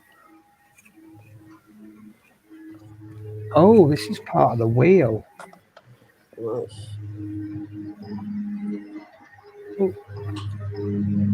Interesting vibration going on somewhere.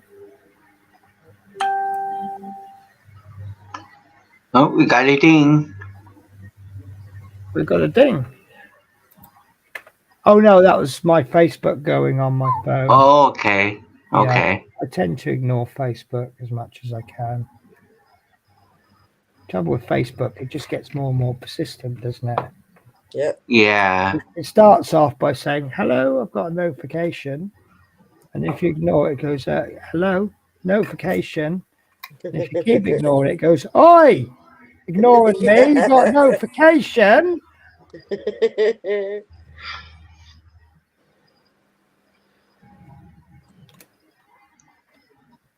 Who's gonna flip it?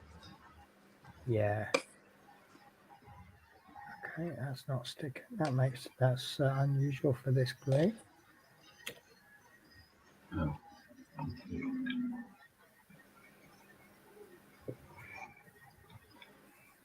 I hope that's right.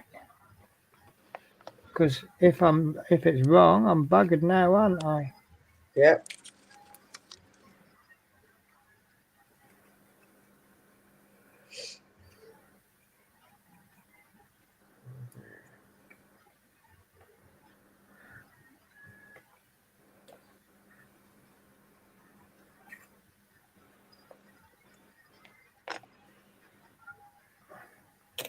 You know, I think the worst thing is doing things on camera. I don't know why I do it. Because you have to keep adjusting your angles so that people can see what you're doing.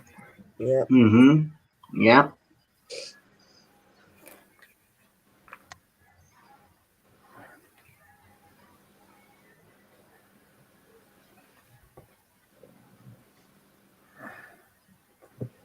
There you go, that's on.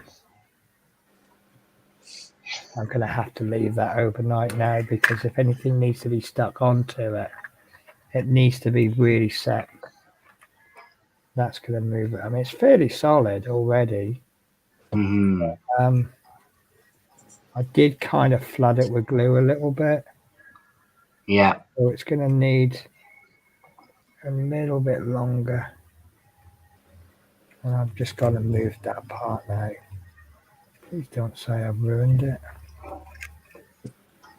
Hope you didn't. Uh-oh, it's fallen off.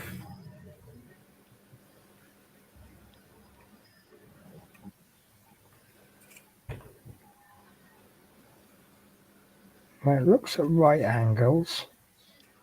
Oh, I am in trouble now.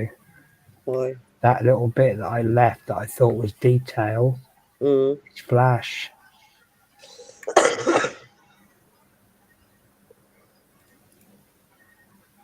No, I've got to resist. Let it dry first, Penny. Let it go. Oh, no. So I don't know how well you can see this, but that bit there has got a hole in it. Yeah. So something's obviously going to go up through it. Yeah. That bit there, the hole is actually covered up because it's got flash in it. And there's no way I'm going to clean that up now before this is set. That'll go rock solid once it's dry, but there's no way I can touch that now. Absolutely no chance. Right, so that's stage 2 complete, although I haven't completed stage 1. I could put stage 3 together, but I don't fancy being here for 4 days cleaning the flash up.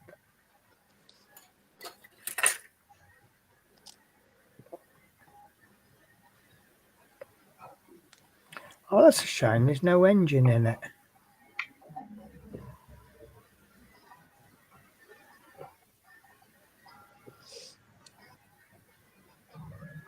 Well, you got the drive shaft and some nice leaf spring suspension. Nothing sophisticated about it. It's just a load of sheets of metal bolted together. Yeah. Just and they just bend together. Right. Are you ready to? How tired are you, Natasha? You're feeling very sleepy. Very sleepy. Am I? Yeah. I'm just trying to get the last bit on before I forget. Okay. Well, we'll let you do that. Yeah. So yeah, it is 25 past 11 where we are. So I'm going to guess where you are, Robert. It must be around about 6:30. It's 3:25 in the Oh God, afternoon, my I time. was well out there, wasn't I? Yep. One of the things that makes me laugh is South Africa time. Is it actually that much different from British time? Because you think, oh, it's a long way away, but it's actually on the same time zone. Yeah. I think it's an hour. It's not a lot difference. It's just that he's obviously in a different hemisphere. Yeah. I'm pretty sure it's got similar time zone. Let me have a look. Wish I had my Echo with me. What time is it in South Africa? Oh, no, that's it. They're 2 hours ahead of us. Yep. And there's 2 time zones in South Africa.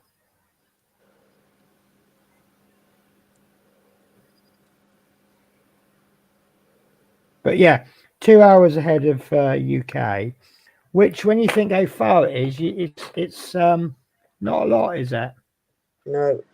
Nope. But it's because they're not a long way that way or that way. They're a long way that way. So there you go. So Jeff says, how many drill bits with you? I do actually have drill bits. Oh, I know where you're going. So the drill bits I've got are my micro box ones. That was hard. Although, do you know what? I had the chance to. I bought some little ones the other week, but they didn't fit my hand drill. That looks like a broken drill bit. Oh, don't run away. Yeah, I knew I'd broken a drill bit.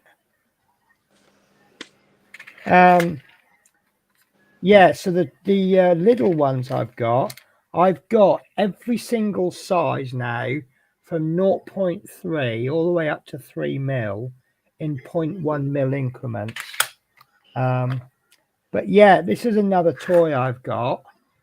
This looks like the Wow Pen, which is a screwdriver, but it isn't. It is actually an electric drill. So you screw the end, pop your drill bit in, tighten it up, and it's a pretty nifty high torque drill, which has for some reason gone off balance.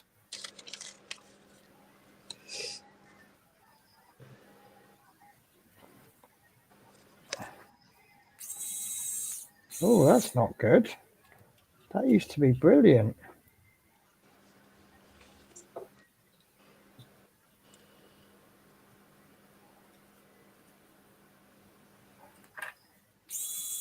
That's better. But yeah, it's actually a really good drill.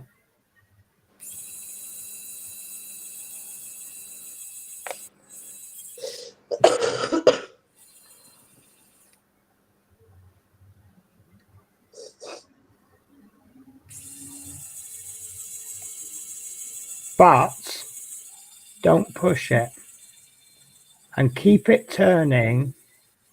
Don't let it stop turning while it's still inside the plastic, because it does create friction, and it does melt the plastic. But Yeah.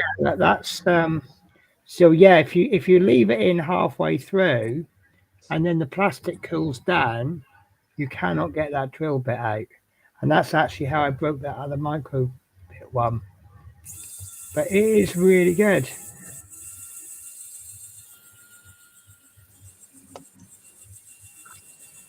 But if you buy, I got this on Amazon, and I actually got it. I saw it being used by Man's Model Moments, and it looked really good. So I decided to give it a try, and Yeah.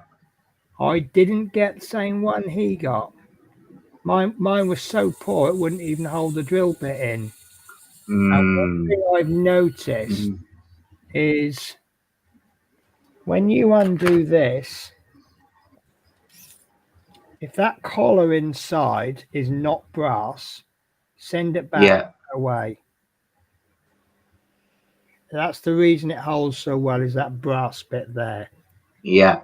As you close it, it will nip it. But the first one I had, it was like, I don't know, I can only really describe it as a die cast bit.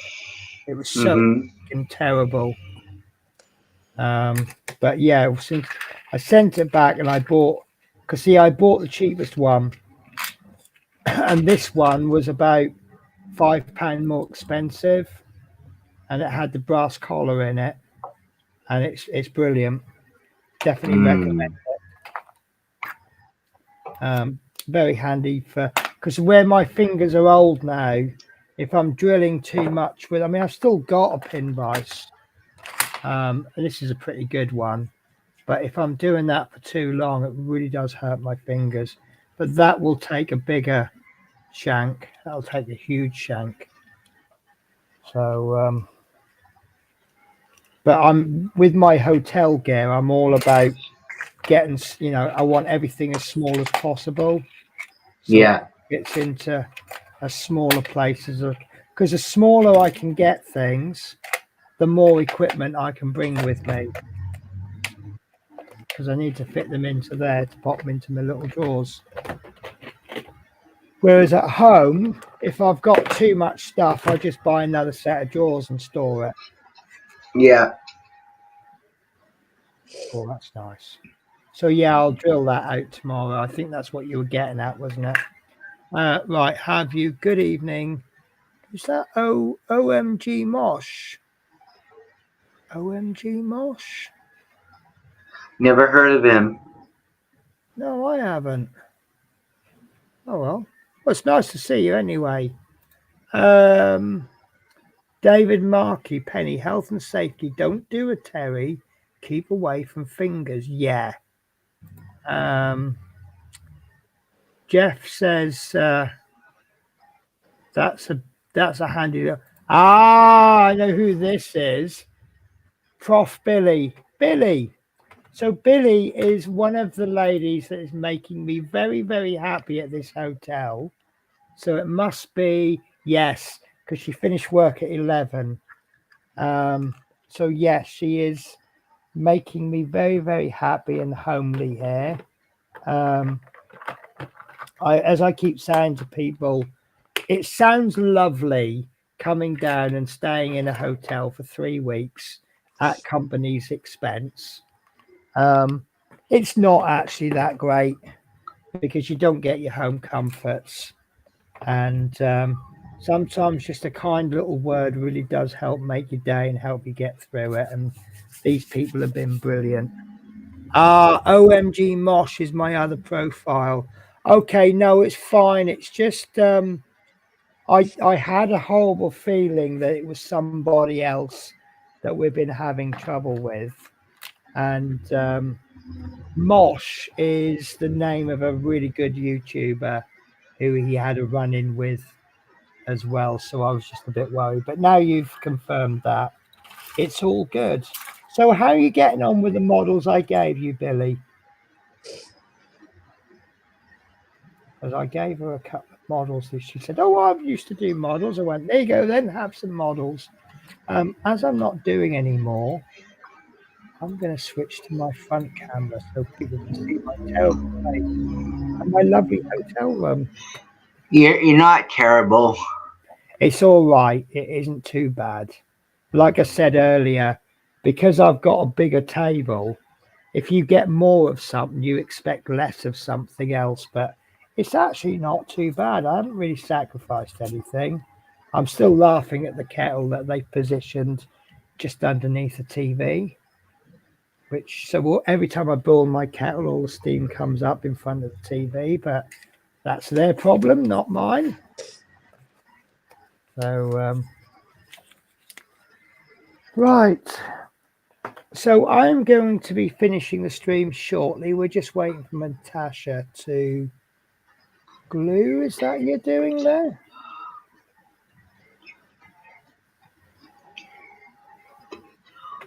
Decal. Oh, decal. So Billy says we are started, but because of now that's fair. Everyone goes at their own pace. Yeah. See, I tell you what, I modelled like crazy when I got home from my holiday, because last time I was here, it was the first time I was at this hotel. So I didn't really do much because I'm kind of settling in and finding the ground and that. Yeah.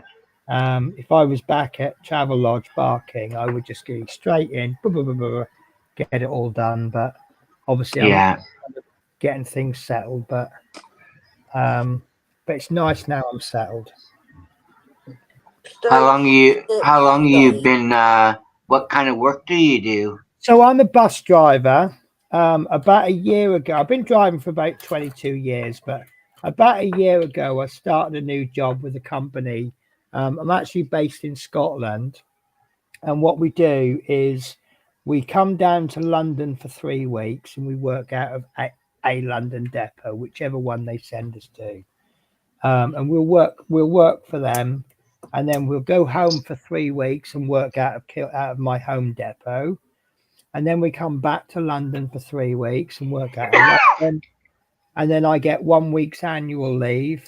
And then the whole process starts again. Oh yeah. I get 5 weeks holiday a year, and everything's done on a 10-week cycle. And when I'm down in London, I earn extra money. This is obviously why I'm down here. I wouldn't travel 600 miles from home for the same rate of pay. Yeah. So that means I can save a little bit of money.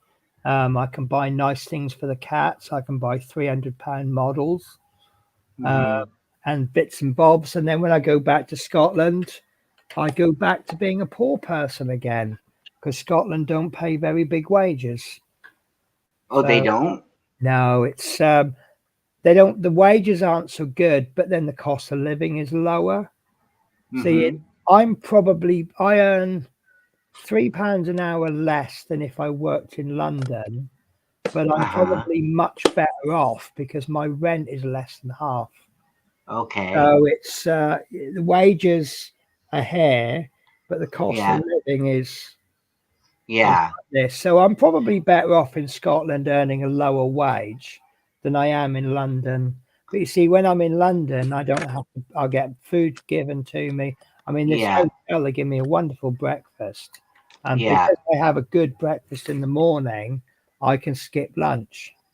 Right. So do you work on like the double-decker bus? Yes. Yes. Or whatever bus they give me. It depends on the route. But most of the routes in London are double deckers. Yes, we have double deckers here as well. Yeah. So we have what we call a high frequency route and a low frequency route. So if you see a single decker, it's probably normally more in the outskirts. Yeah. So where there aren't so many people, but it's more of a community route. And then your high frequency, like I used to do a bus that used to go into the centre of London. So that was a double-decker bus because it's full of tourists and shoppers and all sorts. So, Billy's in the same boat as me. Well, she lives in London and she wants to move to Scotland. Because same reason that I'm in Scotland. Your wages are a bit lower, but your cost of living is so much lower. Right. So, oh, we got Mandy as well. Mandy, miss you on the 26th. 26. I'm totally lost now. Is she one of your passengers? Passenger? Oh, yes, of course. So listen, yes.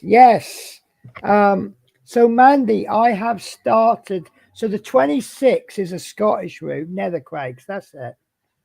Yeah, I totally forgot which route the 26 was. See, they all love me on that one, don't they? So yeah, the 26. So Mandy has a son that I got talking to, and we'd all got friendly. And I am starting. In fact, I've got it. As I promised, my next build is going to be the Sea Harrier. And Oh yeah. you have picked an absolute pig of a kit. It's absolutely terrible. It's probably the worst kit that Tammy have ever made, but I am going to do my absolute best with it. And it's going to be, I found an aircraft that shot down one of the Argentinian planes. And I found that exact one, and I found all the decals for it. So it's all going to be done in Falkland colors, and it's going to be that one. And then a future build is going to be the plane that the Harrier shot down, so I can put them together as a little scenario. So, Right. God, all the nice, well, all the nice people are always here, but all the people I ain't seen for ages is coming out, aren't they? God, yeah. Do you know what? I used to moan about that Nether Craigs run every single day, but I haven't been doing it now for two years or so. And you know what? I think I miss it. Wow, he's all grown up. Joe's at college now doing mechanic work. Wow, all grown up. He was ever so little when I saw him a couple of years ago, though, wouldn't he? He must have been a little person for his age. Yeah, we have a bus called the 26 down here, and it Right. goes from my area where I live at to one of the high schools out of town. Right. So, and then it'll come back to a different way, but it will stop at the same place. Okay. Oh, so it's kind of a circle. It goes that way and then right. Wow. So he's 16 next week. Yeah. Wow. Oh, do you know what? It's nice. It's nice having passengers like that, and you can kind of see them grow. Yeah. I remember I used to do a school bus in St Albans Way, and there was one kid he got on. He was a right old. You know, if it was legal, I would have slapped him. But come the end of the year, we just got used to me. I think the trouble was they'd had so many different school bus drivers. Yeah. And I was their first regular one in ages. And I can remember at the end of the school year, he'd come running up to me and he goes, "Oh, I'm so happy." I said, "What's happened?" He says, "Well, because he wants to be a mechanic." And he says he's been accepted by a company called Halfords. Doing a Saturday. He's been accepted for college, but he's got a job at Halfords working Saturday and Sundays, earning a little bit of money doing the trade that he wants to be in. He says, "I'll only be in the shop selling parts and things like that, but it's the job I want to do." And I just thought, you know, you've progressed. Sorry, I've just caught the comment. Yeah. Yeah, so I said you've progressed from like a tearaway to a really nice young man, and it was really nice. So Mandy, I guess. sorry, I guess whereabouts are you moving to in South Lanarkshire? Because that's where I live. Yeah. So you might have gone from seeing you on the 26ers to being a neighbour. So, right. Horlicks, that's me. Got to be up. Car and garage tomorrow before getting to work. Do you know what? It's so nice having a day off tomorrow. I can watch. Normally I go, oh, I'm sorry. I'm going to have to go because I've got to be up in the morning. Now I'm like watching everyone else go, oh, I've got to go. I've got to be up for work. Yeah. No way. You are moving to just around the corner from me. I'm in East Kilbride. Blantyre is where I used to work for First Group, and it's literally 10 minutes in the car from me. There you go. You don't need to miss me on the 26ers anymore. You'll be knocking on my door going, I want a cup of coffee. Oh, that's nice. So David says, night, Horlicks. Sorry, I very rudely interrupted you, didn't I, Robert? Do you mean Caraway, like not a nice person, or? Yes, tear away as in ragamuffin. Help me out Okay. here, Natasha. Delinquent Yeah, might be a word you use in Canada. we do. Yeah. So yeah, kind of heading on the bad track. Yeah. And then suddenly pulled himself on the right track, got himself a nice, respectable job, did a little bit of hard work at school, found out what he wanted to do, because that's always the problem, isn't it? If you don't know what you want to do, you're going to be a bit of a drifter, aren't you? Yeah. Yeah. Right. So Horlicks says, night, Horlicks, lucky. LOL, lucky you. I get that feeling on set. Yeah, I very rarely do I get a weekend off. So Horlicks is probably sitting there going, Penny's got to go to work early in the morning.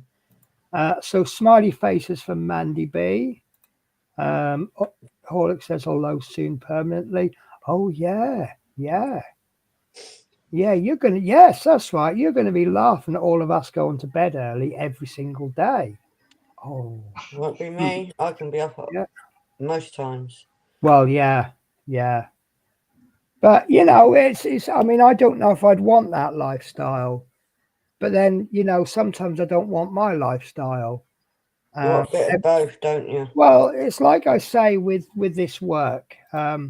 It's all nice and good coming down to London earning extra money, but I don't have my home comforts. Yeah. I don't get to see the cats. I was a bit upset this morning. I was looking at the cats on the well, I call it a cat cam, and because I've been home last week and I feed the cats as soon as I get up, about 7 o'clock. So they've now got used to being fed at 7 in the morning. And now I'm gone, the cat sitter's coming in around about 1 o'clock. I'm watching them on the cat cam this morning.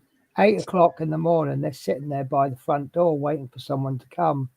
And then they're jumping up on the windowsill, looking. You can see when they're looking out and not looking at birds, they're like this up the window, looking for someone to come round. And I thought, you poor things. And I got really upset about it. But then when I go home, if I go home for 3 weeks working in Kilmarnock, I don't actually get to see him that much because I'm at work all day. Yeah. So I get to see him longer, but I get him in the morning and the evening. Right. And then I get that much quality time because sometimes my shifts are long.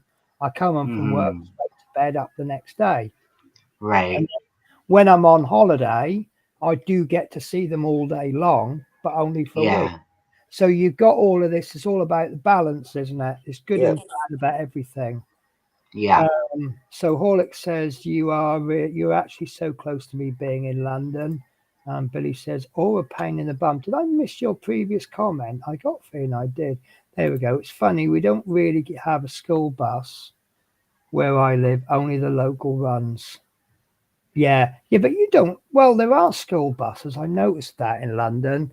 But you don't really need them, do you? There's the bus network. So I don't understand why anyone in London owns a car. Because the bus network is fantastic. I would say that. I'm a bus driver. Yeah. So obviously I never been to London, but I love to be on one of them double-decker bus if I ever go to London. See, it's funny because I hate them, especially You those do. Boris buses. I don't like the Boris buses. They're just. I'm seeing all this glass, and what I'm seeing is if there's an accident, there's an awful lot of broken glass, and Yeah. there's a lot of accidents. Hmm. People drive like they just don't care in London, That's and the same way here. That's the same way here. yeah, We have like a 50, we have a 30 zone in our area, and people go over the limit. yeah, yeah, And it just like people get killed and injured and yeah. it's the Yeah. same way here. Well, today I saw a cyclist get run over by a. Well, I didn't know who to blame, who to go for, because it was a Prius, one of those hybrid things. Not sure if it's a minicab driver run over a cyclist. I'm like, which one do I dislike the most? Yeah. So,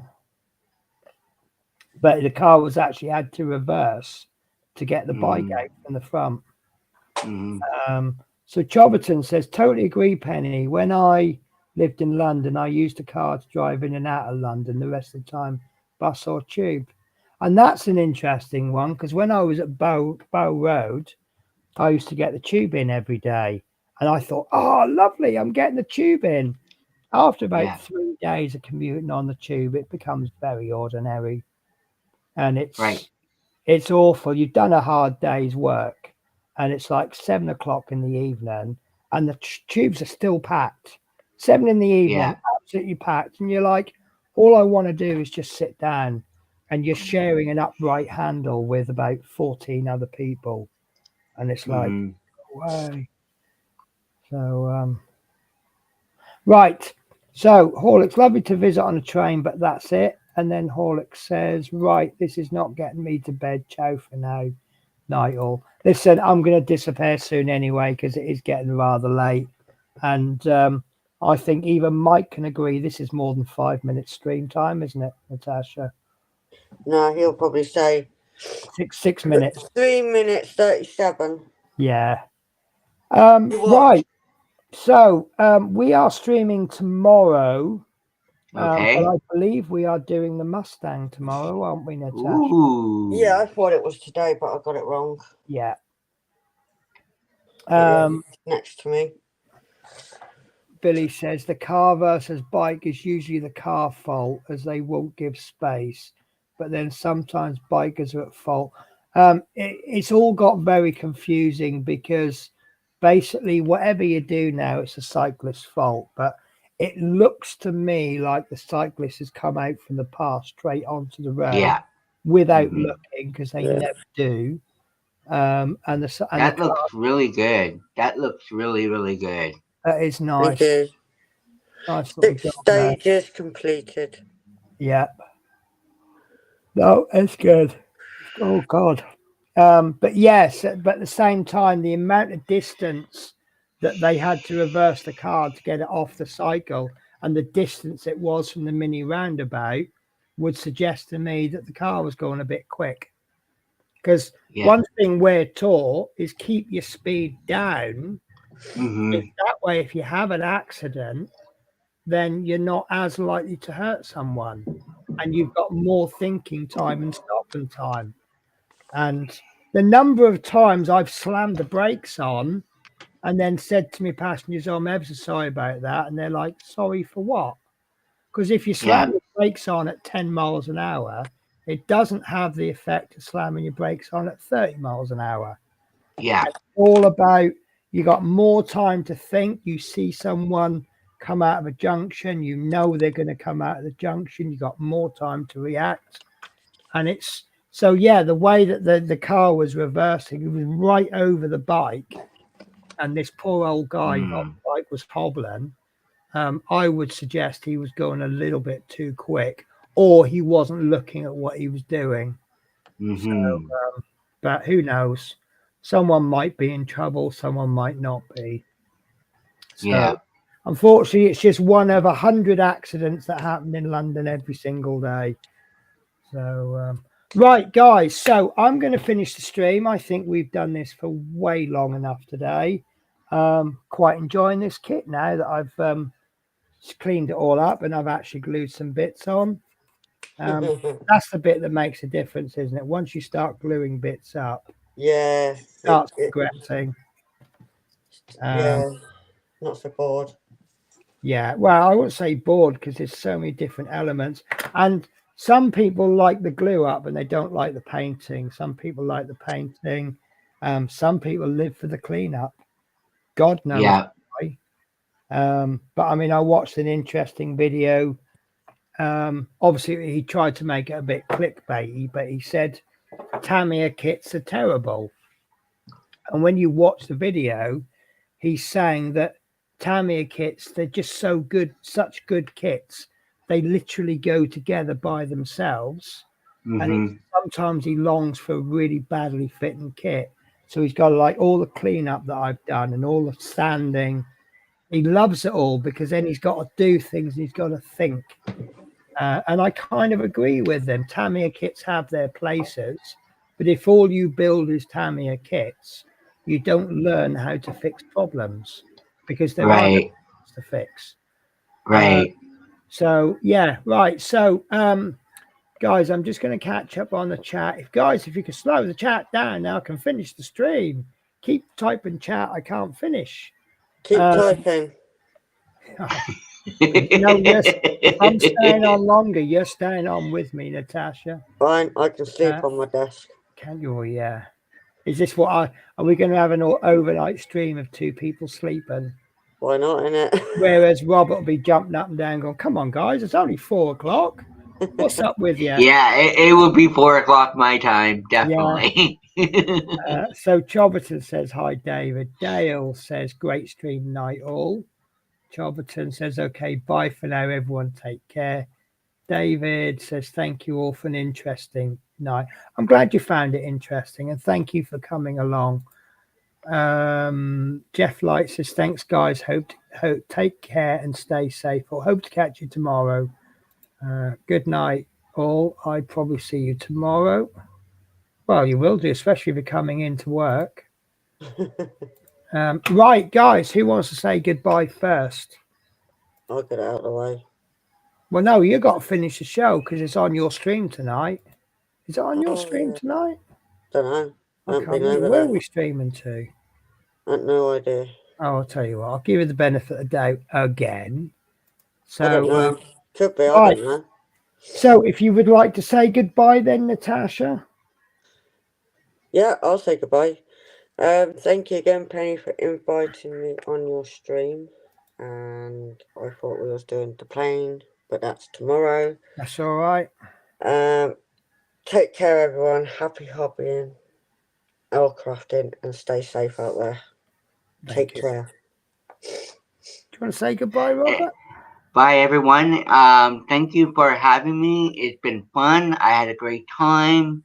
I'll be on tomorrow sometime. Take care, everybody. So it's been an absolute breeze to have two wonderful people on today. So guys, thank you for watching tonight. And Terry, let's not forget Terry. How can we forget Terry? I feel terrible now. So yeah, as always, thank you for watching. As I always say, you're the guys who makes the show, not just us. Without your interaction, we just wouldn't know what to do.